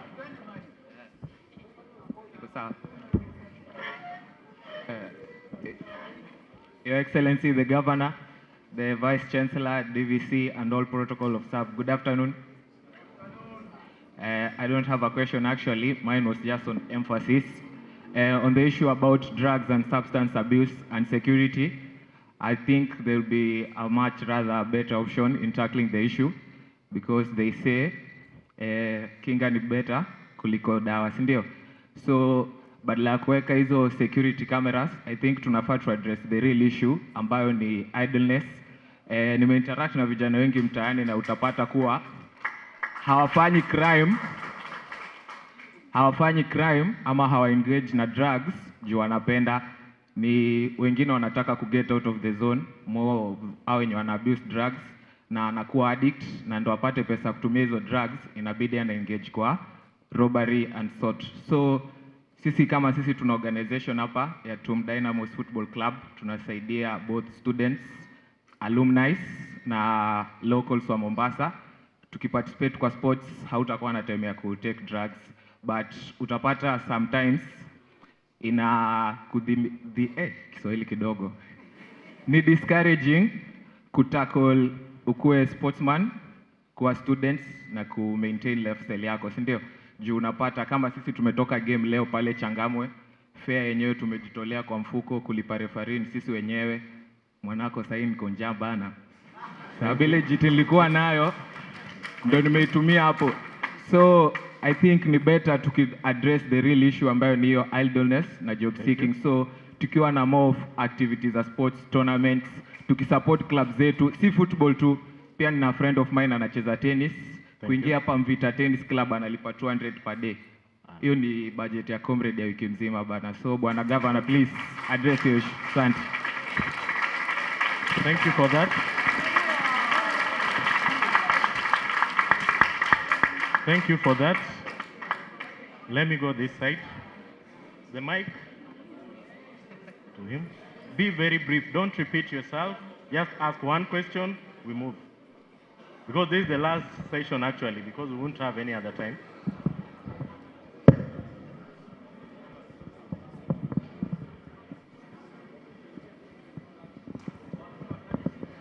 Oh.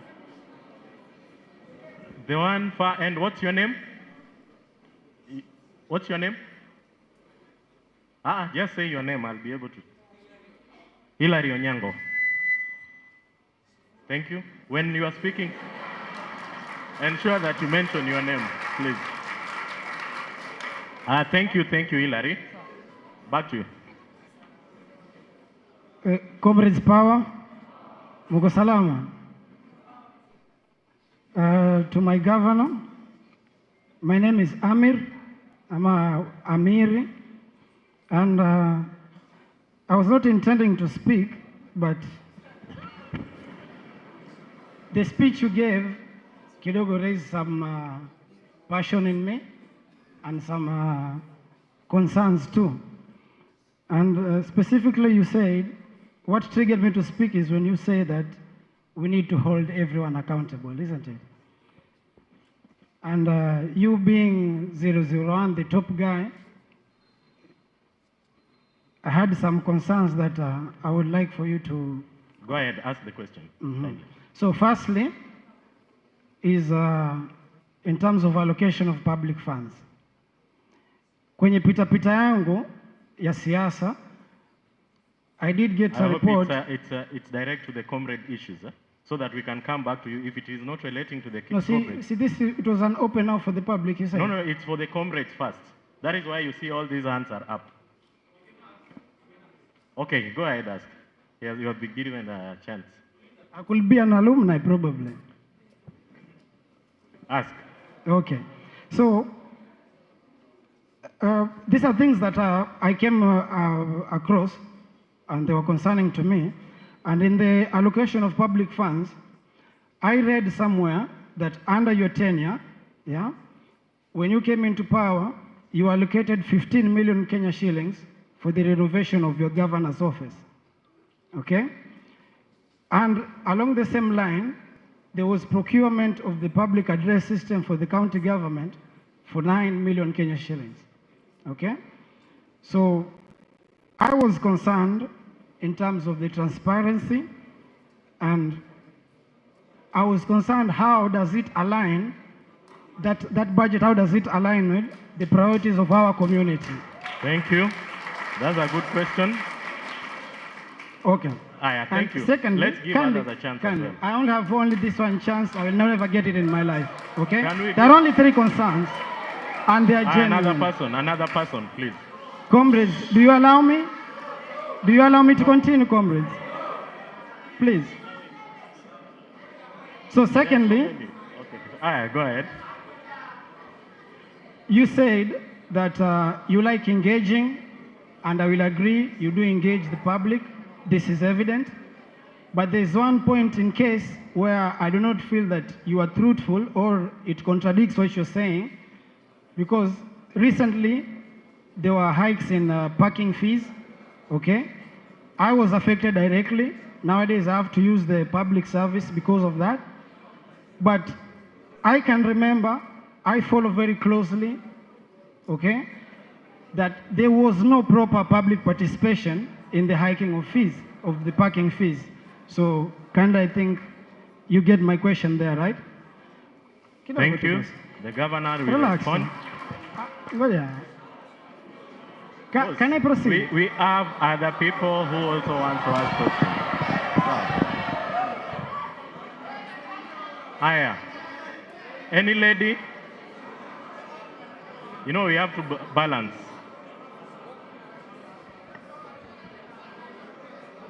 The governor will respond to that.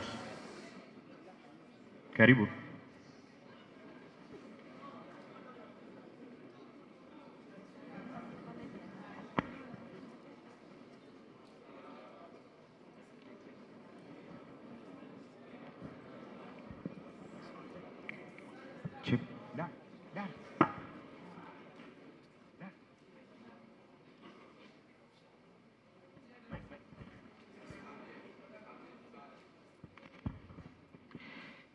Now allow me to be able to answer Amir last because he asked the questions last. I will answer you. Kindly don't leave because it is important to toane masikio taka. And it is important as well for me to teach you how government works. It is important. Kwanza,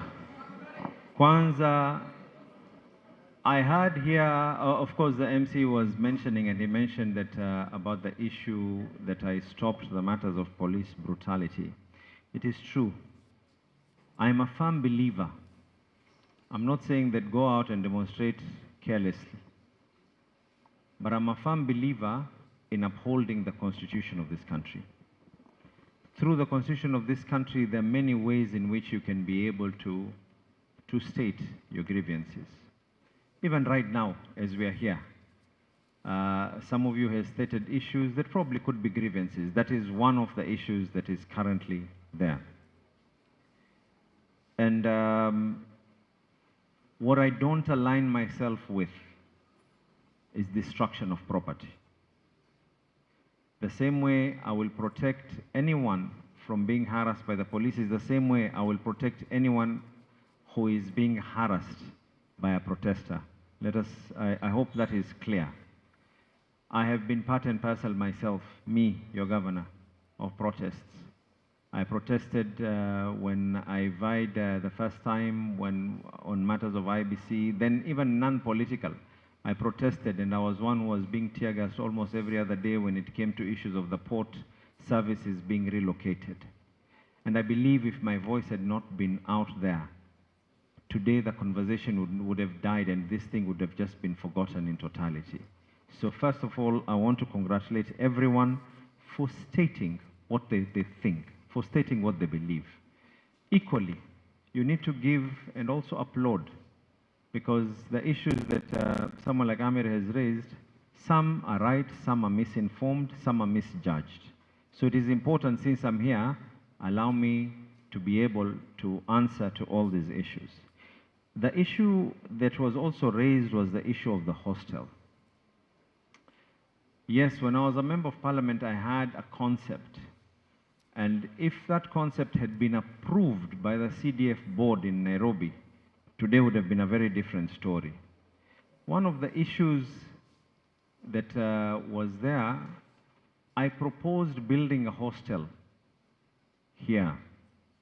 And when I wanted to build that hostel here, then thereafter, proceeds from that hostel, that means every comrade, whether they are going to pay 5,000 as rent or whatever, goes to a kitty that is going to be financing the education for the needy students of TUM itself. I have just discussed with the CEC for education. It is a legal matter I cannot confirm or commit to, but it is a legal matter that I also want to be able to just check, and once I've been able to confirm whether it is feasible or not feasible, then I will be able to make a commitment on that. I hope that is fair enough, isn't it? Because I was stopped before on legal matters, that the CDF was not allowed to finance because TUM was a body corporate. The other issue that was there that Fatma has raised, and I want to congratulate you, and I'm actually proud of you of the fact that you have thought of such an idea. The mentorship program for now university students. What I would recommend is my office, together with the county secretary and the Elimu scheme, to sit down with the management of all the campuses plus a representative of the student leadership so we can see the modalities of how to do it. The concept is acceptable to me. The only thing we need to agree on is now the modalities. I think that will be fair enough. So, and again, I have always said no one can have a monopoly of good ideas, but we can all have ways in which we can be able to work together. The other issue that was raised was space. Yes, there's no problem at all. In fact, today I gave instructions that all those stadiums that we're building, all of you should have access. These are not private entities, they're not private facilities, so you should have access. You'll be having slots to be able to go and play at certain times, acceptable times, so that they don't clash with other students as well. The issue that Duncan raised, Duncan, I want to give you a bit of good news first of all. I managed to get the Coast General Hospital to be certified. We're actually certified to provide medical certificates for seafarers now. That means before, I think you were paying, is it 60,000 or something like that for a medical, isn't it? So right now, with Coast General coming on board, and we'll be doing a big event which we will be inviting yourselves as future it will be a fraction of the cost. The whole idea for us to invest in the necessary equipment, the necessary reagents and everything else is so that we can be able to make our seafarers access sea time at a very, very affordable way. The issue that you raised was not getting sea time. Actually, TUM students have been able to get sea time. And the maritime students at TUM have been able to get sea time. What I will do, thank you so much, Vivian. What I will do, allow me to have a sit-in with the shipping lines, and we discuss these matters with them. When I was a member of parliament, there were some laws that I succeeded in pulling through. One of them was to ensure that the port is not privatized by the auspices of the Kenya National Shipping Line. At that time, I dealt with other colleagues of yours, and one of the legislation that I wanted to pull through then was to ensure that any ship that docks in our sea has to have a certain amount of Kenyans in it. It is not something that is unique just to the idea that I had, but it is something that is acceptable to all over.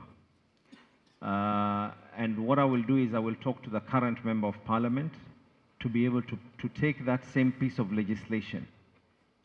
Making law is very tiring, it is very tiresome. You have to convince members of the National Assembly, then you convince members of the Senate, and then it is quite tiresome. You have to debate and you have to do your research. But the beauty is that I already done everything. As he does that, we will also be trying to consult and talk to the shipping lines to see what we can be able to do. The issue that we were also asked was the issue of drugs, and I'm glad, Hillary, I asked the name because I mentioned here, I agree with you. I agree with you that we have a problem. When young people are idle during holidays, that's why we have the motivation program.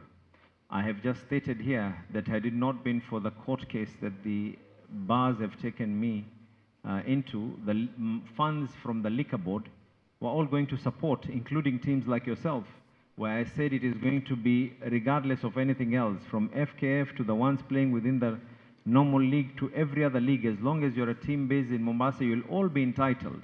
We did this, there was a ceremony that I did. I was invited by the Mombasa football, what were they called? The Mombasa, the one that Kinagoshi is running. But anyway, which one? The Gala Awards, and I made this statement then. The framework is ready, but I cannot do something that is going to be illegal. So allow me to finish my battles with the court with these people. And that is why we are doing the motivation program over the school holidays. That is the reason why I've invested so much that we are now doing counseling to these young people. Right now, as we're speaking, we are doing counseling in all our schools. And by the way, we did a research. 10,000 students from tertiary, primary to secondary were asked a number of questions. 10,000 young girls and 10,000 boys were asked these particular questions. And one of the issues that were raised is availability of some of these products. What I don't agree with, you cannot tell me that a young boy who is 16 years, a young boy, because right now majority of the crime that we have is juvenile. And even if it is not juvenile, those young people are in their 19s and their 20s, they're your ages. They're your ages. What I will not agree is if someone tells me a 19-year-old boy has decided to go into crime because he doesn't have a job, when we have people who are 24 still looking for that job. I will not agree for someone to tell me that a 16-year-old child has a right to be able to hold a dagger and a knife and stab someone that 16-year-old child should be in school, should be under the care of their mothers and fathers, and should, if the mother and father is not there, that should be under the care of the society. It is easy to point a finger. It is very easy to point a finger and say that this is government's doing, our 16-year-old boy is idle. And I always use this as an example. If an elephant cannot say that they got tired of their own tasks, who are we to say that we are tired of our own children? How do you let go of your 16-year-old child? As a matter of fact, if anything else, if a 16-year-old, if I had it my way, if a 16-year-old commits a crime, the parent also should be held responsible. We need to state it the way it is. It's very easy. Ni rahisi sana kila moja kusema kwa tupeleke lawama, oh kijana alikuwa hana kitu ya kufanya miaka 16. Miaka 16. Wewe umemaliza kunyonya juzi tayari ushajua kushika kisu. Come on. Let's be fair to even the, you know, and when, by the way, tukianza lugha ya kutendekeza ndio hao watu wanaumia. We will be showing tough love. That is the direction we will be going. Sio kubembelezana. We will be showing tough love. I will make arrangements for you to pay your school fees. I'll make arrangements for you to have motivation programs. I'll make arrangements to do all the other things that need to be done. What I will not do is kukutendekeza ati mtoto wa miaka 16 anaanza kushika kisu ati alikuwa hana kazi ya kufanya. You should not even be working. Now, the other issue is that the good gentleman asked me, Amir, I believe in being held accountable, but I believe in being told the truth. You started by asking me that 15 million was used to renovate the governor's office. One, the money was budgeted, it was not stolen. There's a difference. Two, the definition of the governor's office is the governor's office, the deputy governor's office as well, and equally, we also host the county secretary and a number of others. If you want to tell me, because the office that I am in is a heritage site, if you want to tell me that unataka governor na deputy governor mvua inyeshe iingie ndani ndio utafurahi, I can assure you that is not what is the wishes of the people. I don't think any of you here, mimi niwaulize, nyinyi mnataka niingie ofisi mvua imenyesha kwa wino? Was that money stolen? And so what if I fix the office? Is it my private office? Will there not be another governor after me?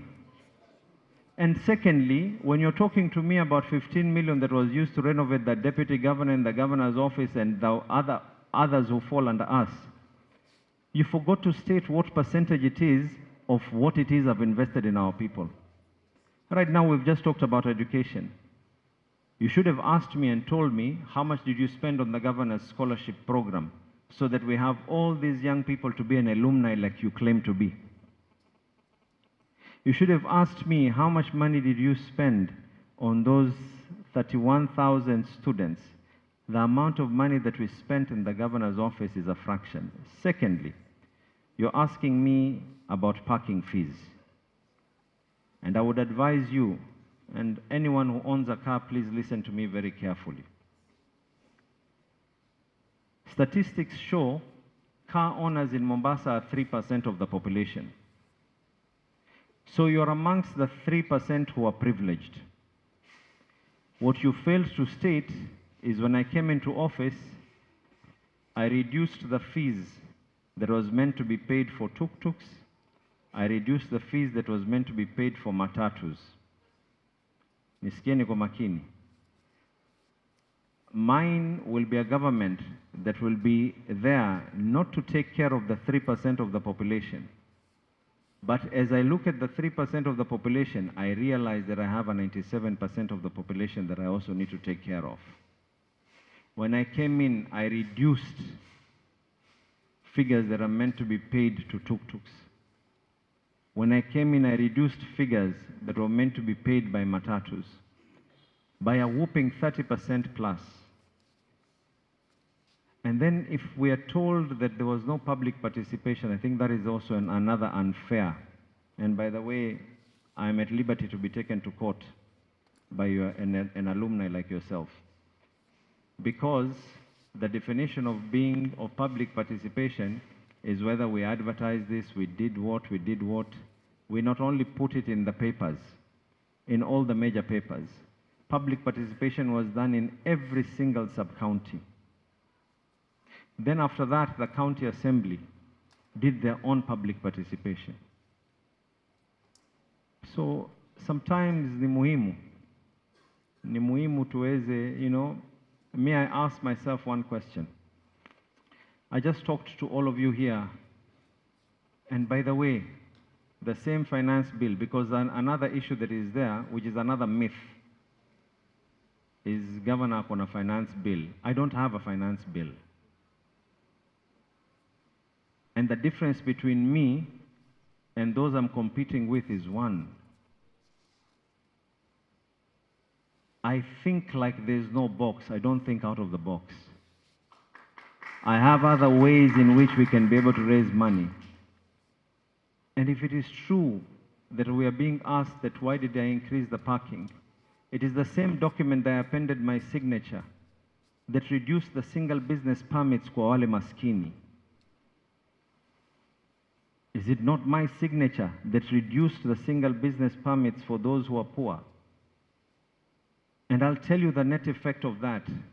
The net effect of me reducing single business permits for those who are poor ended up realizing one thing, a bigger amount of collection, because people, and by the way, people don't mind paying. Hear me out.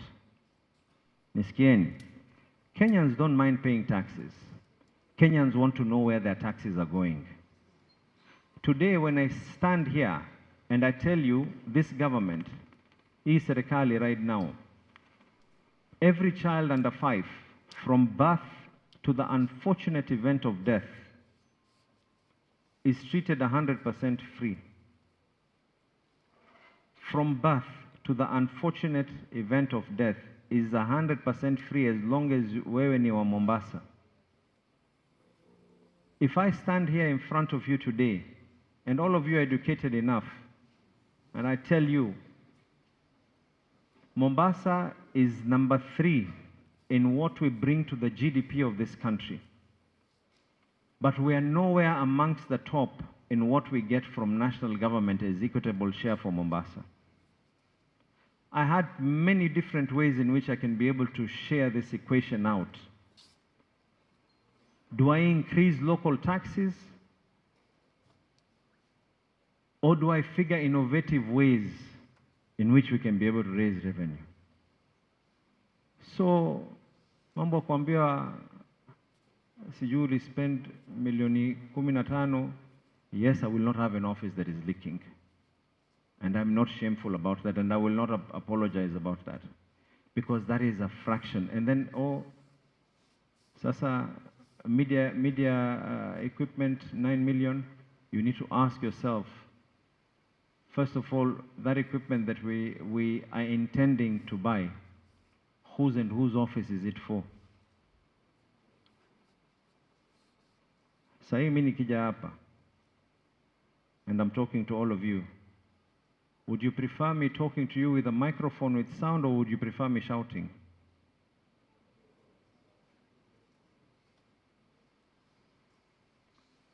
Mimi naona mengine, tafuteni utafiti zaidi. Hiyo ambao kwamba mmefanya hapa, mutapiga break my friend. Tumeelewana mpaka hapo, sio?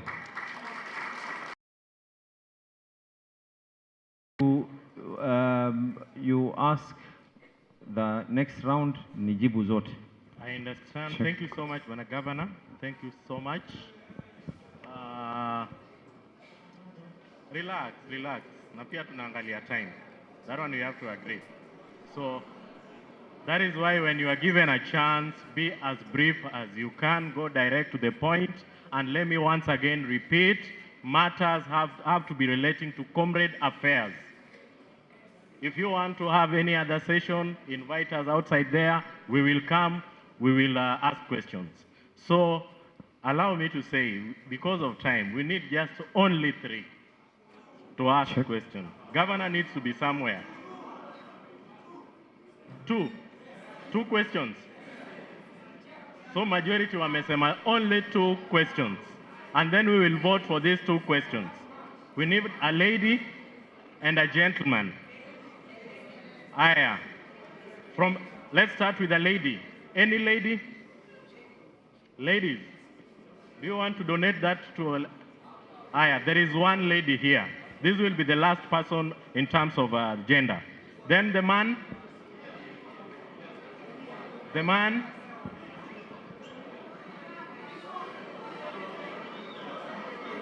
Wangapi wanasema ni this side? Wangapi wanasema ni this side? Pardon? These are the side. These are the side. Yeah, now who this side? The gentleman. Thank you. Give her the mic. Our esteemed governor, our distinguished guests, the university management, and my fellow comrades, how are you? My name is Nadine Joki. I'm the faculty representative for the School of Engineering and Technology. And my question, I have only one question. Let's listen to her It kindly. goes specifically to the waziris. It's more of a maybe a recommendation or a suggestion. It's about monetization of skill set. In School of Engineering, my school, we have five departments representing the 5 various engineerings. We have civil engineering, we have marine engineering, we have mechanical, medical, architecture, and electrical. Meaning, those are, if you do a bachelor in those engineerings, it's mostly 5 years, and for architecture, 6 years. And you find a parent cannot support a comrade. Okay, it's hard for a parent to support a comrade, maybe in terms of rent, food, and whatever.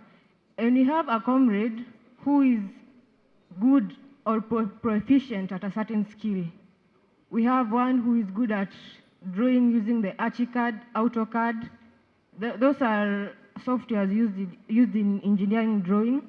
We have someone who is good in coding. We have someone who is a blogger. And specifically to Waziri Manyara for the infrastructure, it was last week. I had a friend who was going to the Maandamano. And this friend told me that the reason alikuwa idle. And this person is the same person that last semester taught me how to draw using Archicad. So my request is for the county government to partner with this TUMSA for them to help comrades. Maybe they can get a certain gig or a part-time job, not full-time, part-time, so that they can even continue with their education. Also, we have our marine engineers here. Thank you. Our marine engineers, we have the Waziri for Blue Economy. They also have the, it's hard to find some gigs. You can also help them. And that is all that I have. Thank you so much. Thank you. Thank you. The next person was this gentleman here. Right. Very brief, very fast. As Governor prepares to answer in his closing remarks, we'll do it once and for all. Okay, my name is Clinton David, a student in KEMU. So my issue is about the voting cards. The voting, because imekuwa timing because tujachukua voting. Also another thing, I myself, I am a model.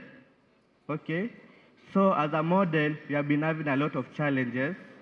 Sir, we have been having challenges. Sir, so what we are requesting about it is... Let's give him time, please. Sir, and try and hurry, please.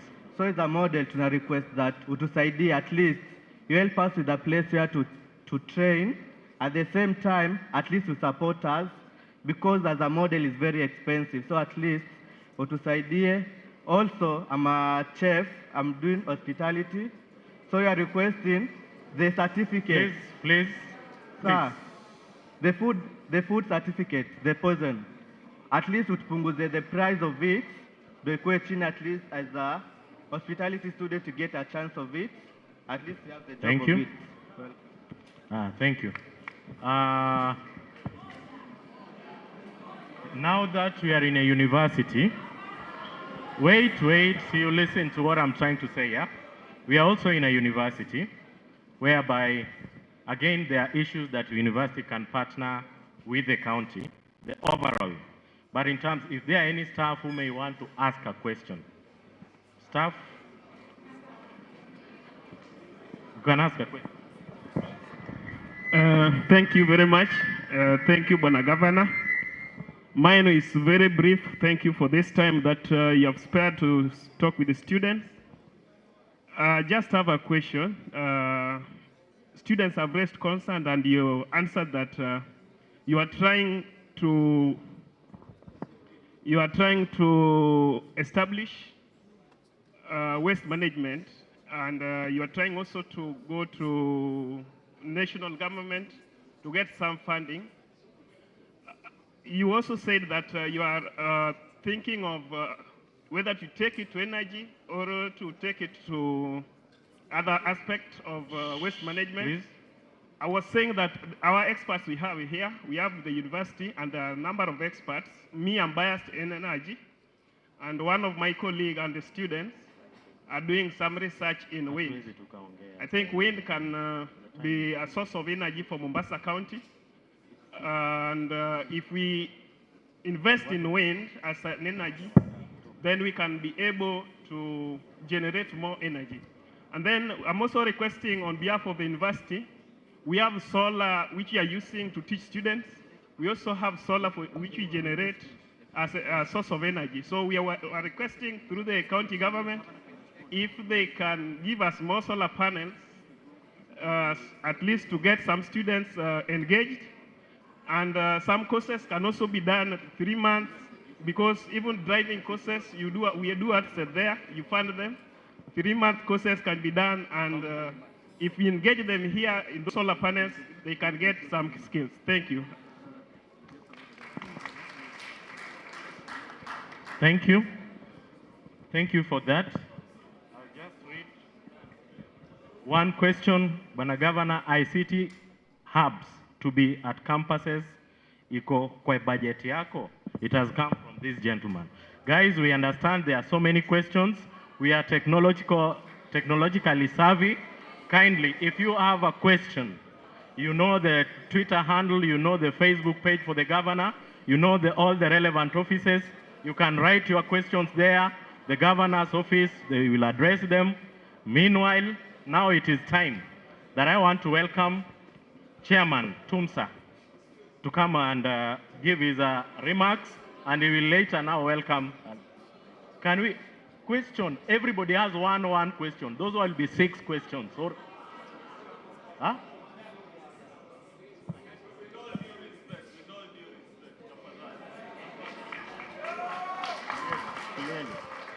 Mr. Chairman, welcome.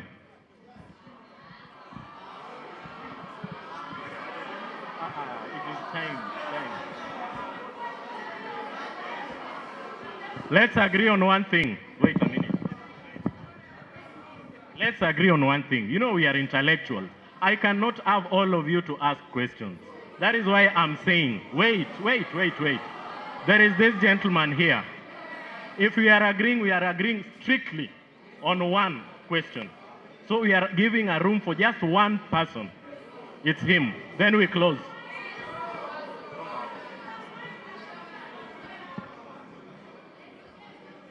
Sawa. Thank you, Your Excellency.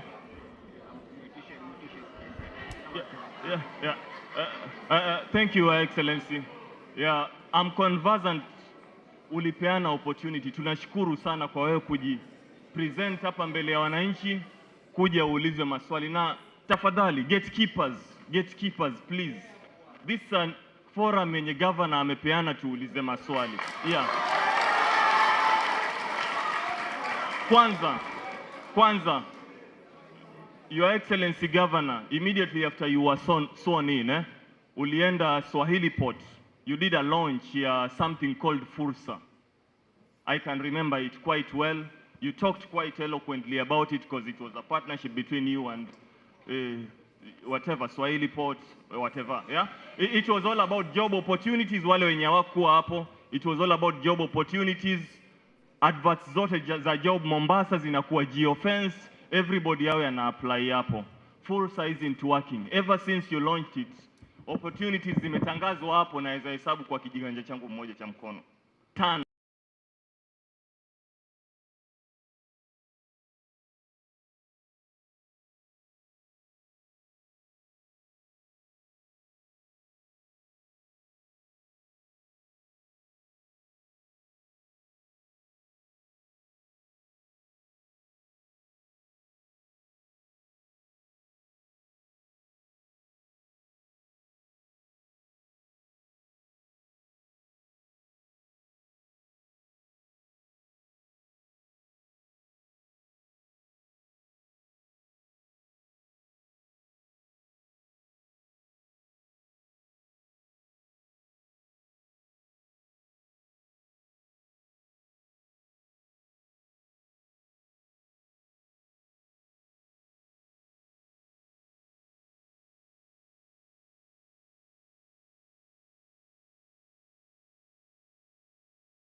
Mheshimiwa Gavana, tuliona mtangulizi wako alisema anataka Mombasa iwe the most Instagrammable city. Akasisitiza sana kwa kupaka rangi na maua. Kupaka rangi na maua, akakuachia taka, akakuachia magari ya county. I went to the yard at one point in time, 10-15 trucks zimelala. Governor, what do you want us to remember you for? What is your legacy? What do you want your legacy to look like? Tuweze kuelewa tutakugauge kwa manyumba, tuweze kuelewa tutakugauge kwa taka, tuweze kuelewa tutakugauge kwa health services. What do you want your legacy to look like? Thank you.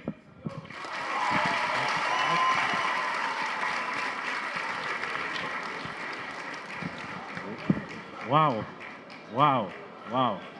That was nice. So without much ado, because of time, we had agreed on one person, and he has spoken for all of us. We all agree with his issues. So, without much ado, I think. Okay, I go by the name Mulungo Otieno or alias Duke. So, Mr. Governor, it's like we are running out of time, yet we have a lot of things to put across. It was not long ago we had a space with the president, right?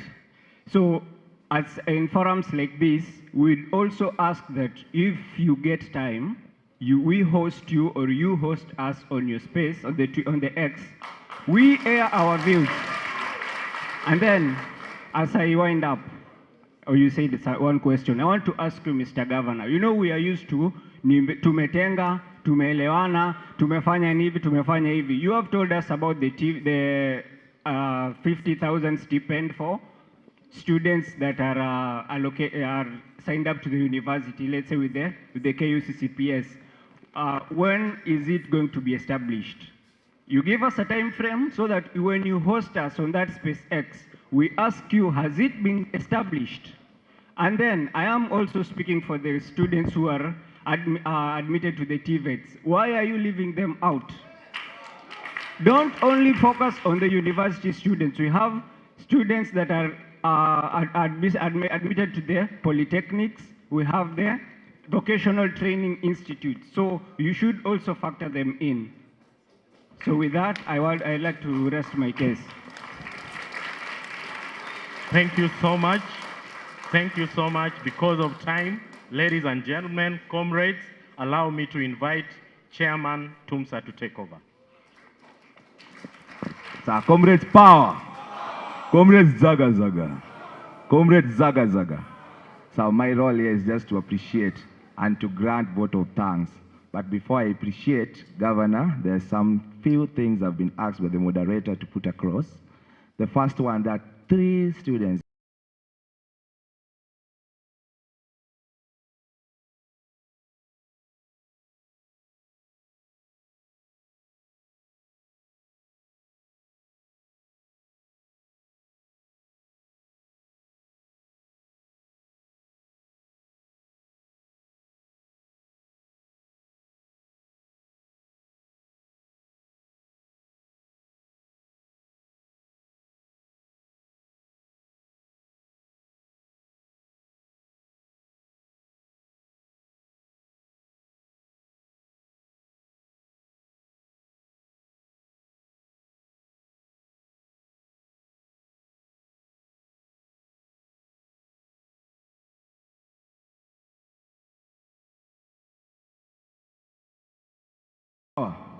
Comrades power. Then lastly, on this talk and Kikao cha Comrades, Ama Bonga and Governor, I think we are the initiators. We are the first people with the Mombasa Coast student leaders. It was coincident that the same very day we had a meeting with President, Council of Chairpersons across universities, and we initiated. First request was, it is done in phases and we have season 1. And this one, and for the guy, before he has left, I will request the guy who came. I don't know this. That's a security issue. I don't know. This was specifically for Technical University of Mombasa students, bona fide students. And also it was for invited guest student leaders across specifically. And the issues were self-centered. So I will request that guy, before you leave, can you ask me to grant you a security? Because these comrades will work on you orthogonically. Sawa, comrades power. Comrades power. I don't know how he chipped in and came and with issues of that is not related with comrades, but we are not responsible for his lack of knowledge. But the governor said he will mentor him, but as comrade, we are not responsible for his lack of knowledge. Thank you. Lastly, I want now to go. I want to take this privilege granted by God. I want to give my vote of thanks for those who have made this day success. I will first start with the Governor 001. Thank you so much for honoring our request. It has been hard and it has been very tricky to be, but finally we have the governor. I think you have saved me from them saying beast must go. Thank you. Nevertheless, the reason why I must grant you an appreciation, I'm very happy. I was an observer together with the moderator on IBC Observer. And in the Gen Zs, I'm very happy. In your cabinet, don't dissolve as Ruto. We have Gen Z. I can see Amado. We were in the same field. I can see Amado, the youngest CC. I think when he's going to replace Salim Voria, that position is left for me. Thank you. Comrades power. Comrades power. Secondly, I want to take this. I want to notify. Mine is to appreciate. All concerns have been dressed, and have been dressed in very wider view. I want to tell comrades that the reason I've seen many faces that day they were pushing me, beast, go to the roads. I tell you, when you go to the roads, where will you occupy? Then they leave us on the same. I want to tell that the existence, I want to appreciate all the cabinets and the CEC, and in a special way appreciate. Last week, even before this issue of plans to have Kikao na Comrades, I received a courtesy call, a presidential call from the CEC. infrastructure, roads, and transport. And he said, we have a framework ongoing and on contracts. Out the university, for example, there's a cabro from Pakistan to TUM. The students who will do those are civil engineers from TUM. Comrades power. Comrades power. Comrades power. Sir, Comrades Zaga Zaga. Secondly, for example, I would wish to extend this. That next one. Comrades power. Comrades power. Okay. The third appreciation goes to the university management. I want to appreciate Bwana Governor, His Excellency. This is the only university we don't have a vice chancellor. We have a mother. Or we have a mother, we don't have a vice chancellor. I want to appreciate. Actually, last night for making this, I called them. No, you menisumbua sana.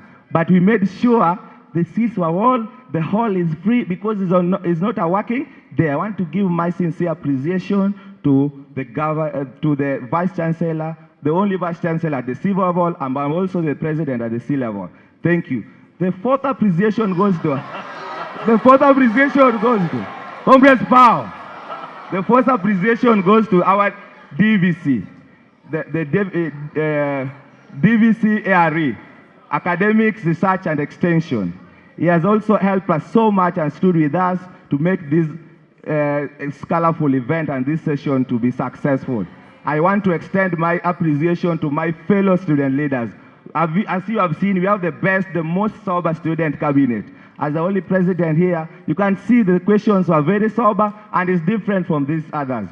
To everyone now, all comrades who have taken all their time to be here, may God bless you. And now I'm safe in the university because Governor amekuja. Lastly, before I leave, I want to say this, yes? Yeah? Before I leave, Comrades Power. Comrades Power. I said that we came here from exactly 11, Bwana Governor. We have not taken breakfast. We have not taken supper. I would request, yeah? We are the people who are together with the governor. I know how hard to head. I'm also president, and I know how hard to deal with students. I want to tell you, Bwana Governor, university, these are constituency on its level. Just know Mombasa has an extra constituency. It's bigger than Kisauni constituency. Comrades constituency is very big. If you are dealing with the issue, I know there's a walk now from Changamwe will go, then come back for Comrades constituency. I lead the biggest constituency in Coast region. Comrades Power. Comrades Power. There's a request from you clarify after this was for TUM. You go to KCNP differently, then we'll be invited as leaders, they raise their issues, and to MKU specifically, and we go to JKUAT in that way. This is season 1. We request no matter how long it will be, we must have season 2. I will follow. The bigger thing is implementation. With all powers bestowed on me, let me take this wonderful chance to invite the only governor, yeah? The only governor at the C level. Welcome, Bwana Governor. Thank you. Sasa, allow me to be, because some very interesting questions were asked, allow me to be able to quickly answer them. Nyingine nitajibu Kiswahili tuweze kuelewana. Nyingine nijibu Kiswahili tuweze kuelewana. I believe the question that was asked is modernization of the skill sets. I think this is a conversation that definitely the departments have already agreed. We will be discussing these matters with yourselves. The other one, nimeulizwa ni habari ya voting cards. I think we need a commission in place first. We have to have a commission in place. I think the law has been signed. Tuombe Mungu tupate commission so that more people can be registered as voters and be able to get the services that they require. There are some things that are beyond me. The issue of model training, I'm afraid I'm far from being a model. Siwezi kujua what are the requirements, but I know we have a program ile ya Skills Mitaani that is coming up. And in the Skills Mitaani program, which is actually going to be tackling and handling, nimesikia wengine waliuliza why are we only doing university, not TVET. The Skills Mitaani program will also bring on board the TVET students as well, which will cover the issues that are there. And in the Skills Mitaani, it is not just vocational training, but it is also, it isn't just TVET alone, but it is, we want to give people recognition of prior learning. That means there are people who have been very, very good boda riders, but they don't have a driving license. There are people who are very, very good in hairdressing, but they don't have the certificate if they get a job that requires them that certificate. There are people who are good electricians, but they don't have the necessary licenses and permits. So we will now be able to do that in this phase of the Skills Mitaani program. I asked, and I want to state here, I have given instructions. Every student who is meant to be having a food handling certificate, the county government will waive those fees with immediate effect. I think that would help you. And what I want, the chief officer will notify the county secretary. You write to all the institutions that are offering catering services of any form that the county government will waive the food handling fees for students, for the students. I was also asked about the issue of waste management. Maybe you didn't understand me. I'm not waiting for money from national government. Nikianza kwenda njia hiyo, tutazeeka hapa na tunasubiri pesa. We have to be innovative. I'm only waiting for a letter. By law, Treasury has to be able to authorize that to allow the county government to deal with individuals who are doing this and this, especially after the bid did not go through. So that is what it is that we are waiting for. Tukisema tunangoja national government watupatie do, si ya leo. Two, what we are doing right now, everything needs research. And the issue of solid waste management, there's a full research that was done by the European Investment Bank. It's a very, very detailed research on how we're going to handle this, and we will be rolling this out. It is something technical in nature, but we will be rolling it out in phases once we have been able to get the necessary letters. The issue of ICT hubs, I think right now national government already has a program. We need to see where they will reach with that program. Let's not try and duplicate things. Because I know national government is saying that they want to put ICT hubs, I think, in every ward. I know for a fact when I was a member of parliament, I put up, I think, were there 4 or 5 ICT hubs when I was a member of parliament. But I am a believer that let's not waste resources. Let's, if they are doing it, well and good. If we feel that they're going to slack, then let us pick that conversation up. Well, I think that will be fair for taxpayers. Then lastly, the conversation that the good gentleman aliongea mpaka jasho ikamtoka. When I went to Swahili Port, we didn't launch the app. Let's just get that clear. When I went to Swahili Port, we mentioned that we will be doing this app. It was a concept birth. And I'll explain to you why we have not launched it. There's also data protection. When you upload these things and I make it too open, kuna information yenu that is inside there.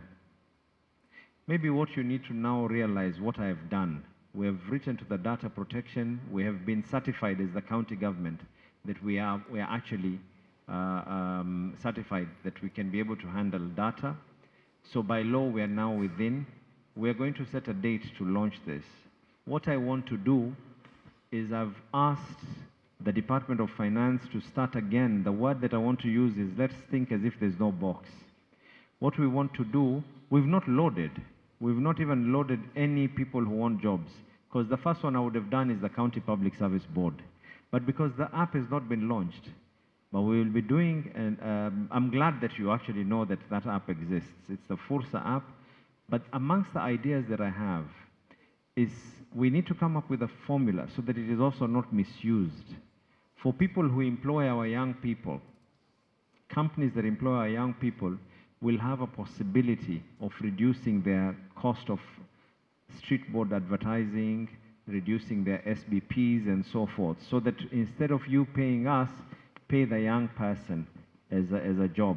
And then next year you continue. There are many ideas that we are trying to come up with, but we will be doing the launch properly. And when we do it, we will invite everyone here. The other issue that was asked about jobs, actually the county government has primarily hired medics. We have not hired anyone else. In fact, the only advert that has come out right now is for inspectorate, and even that they've not hired yet.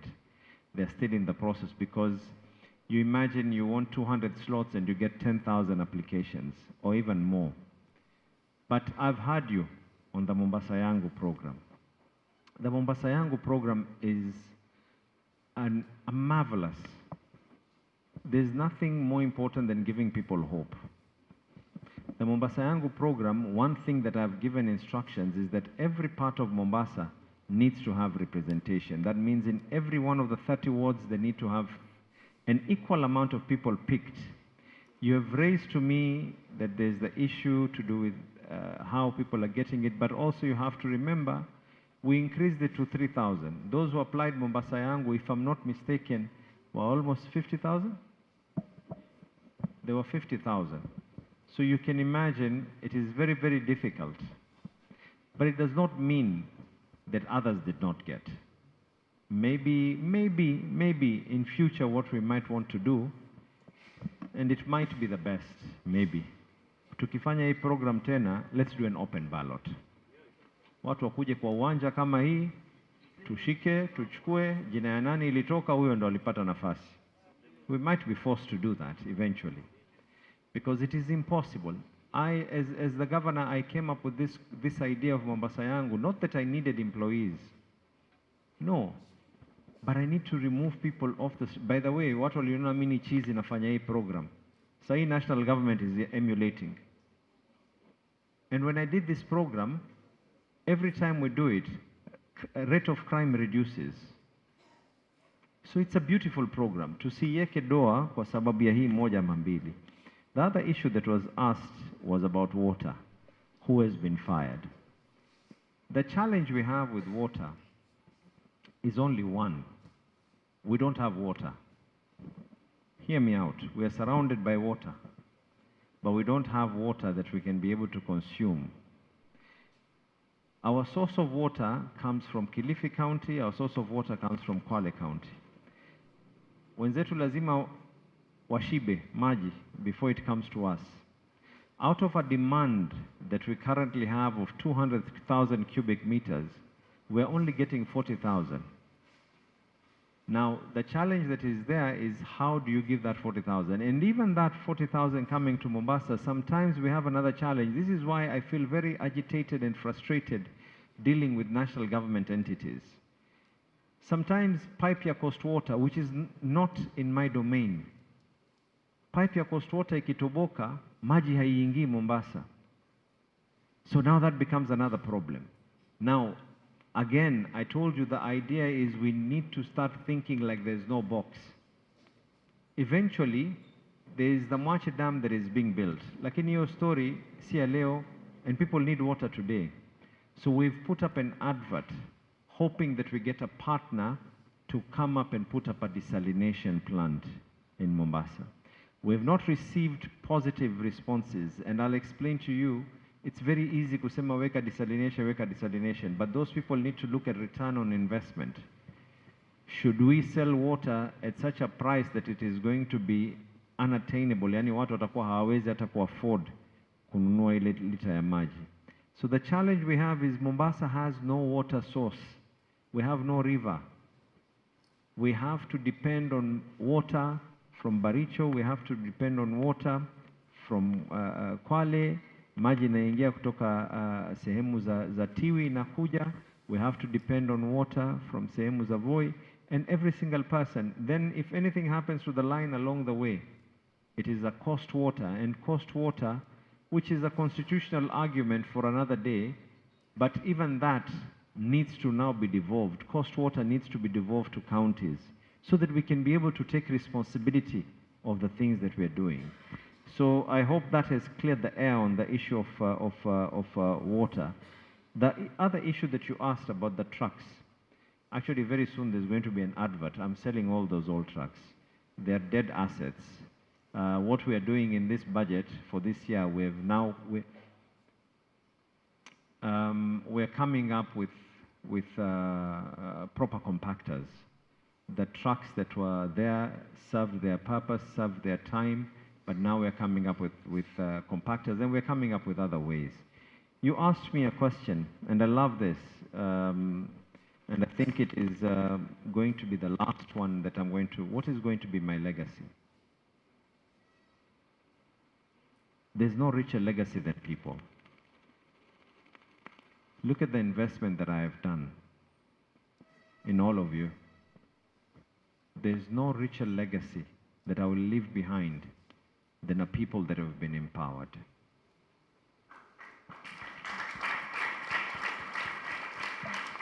Everything that I do when I wake up in the morning, this year is the year that we have put in budgets for matters of infrastructure. But of what use is an infrastructure when I have a dying population? Of what use is an infrastructure if the people cannot be able to use that particular infrastructure?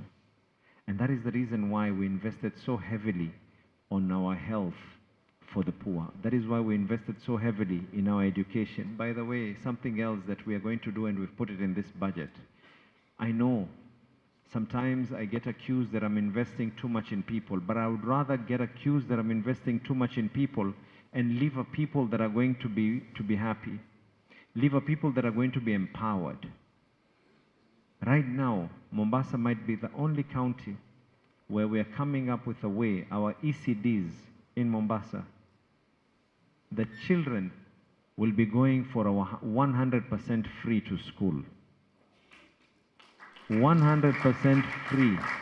We've put it in this budget. The concept is very simple. The county government will pay the capitation. I'm doing this realizing that we live at a time, and I think that is my end. Thank you all very much. I look up to the challenge of being hosted on space. Asanteni sana na mbarikiwe.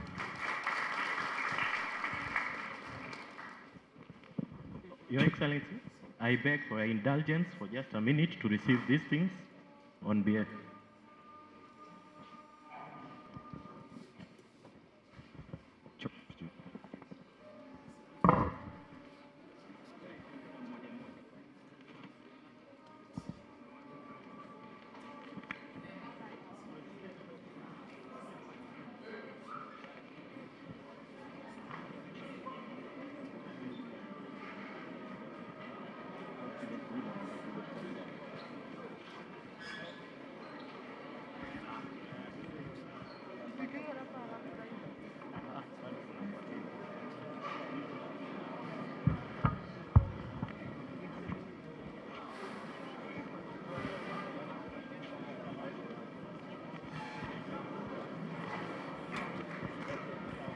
Kindly, for our guests who came with vehicles who will be using the gate A, you are given a visitor's tag.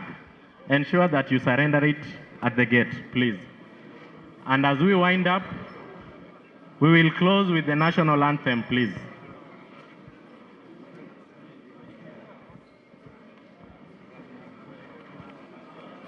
Aya, let's remain upstanding for the national anthem, please, so that we can close.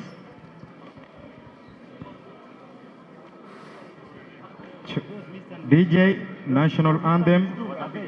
Please, kila mtu tunyamaze. Mr. and Ms. Tum, wakuja wapige picha na Gavana tafadhali. And everybody, let's stay at an alert for the national anthem.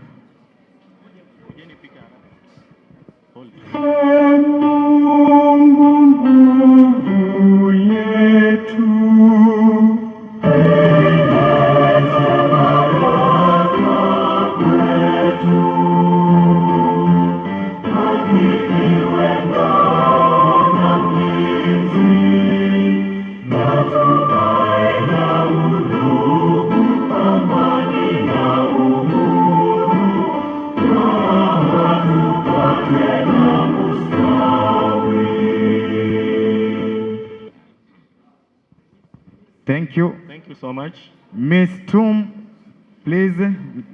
Miss Tourism, please. Thank you.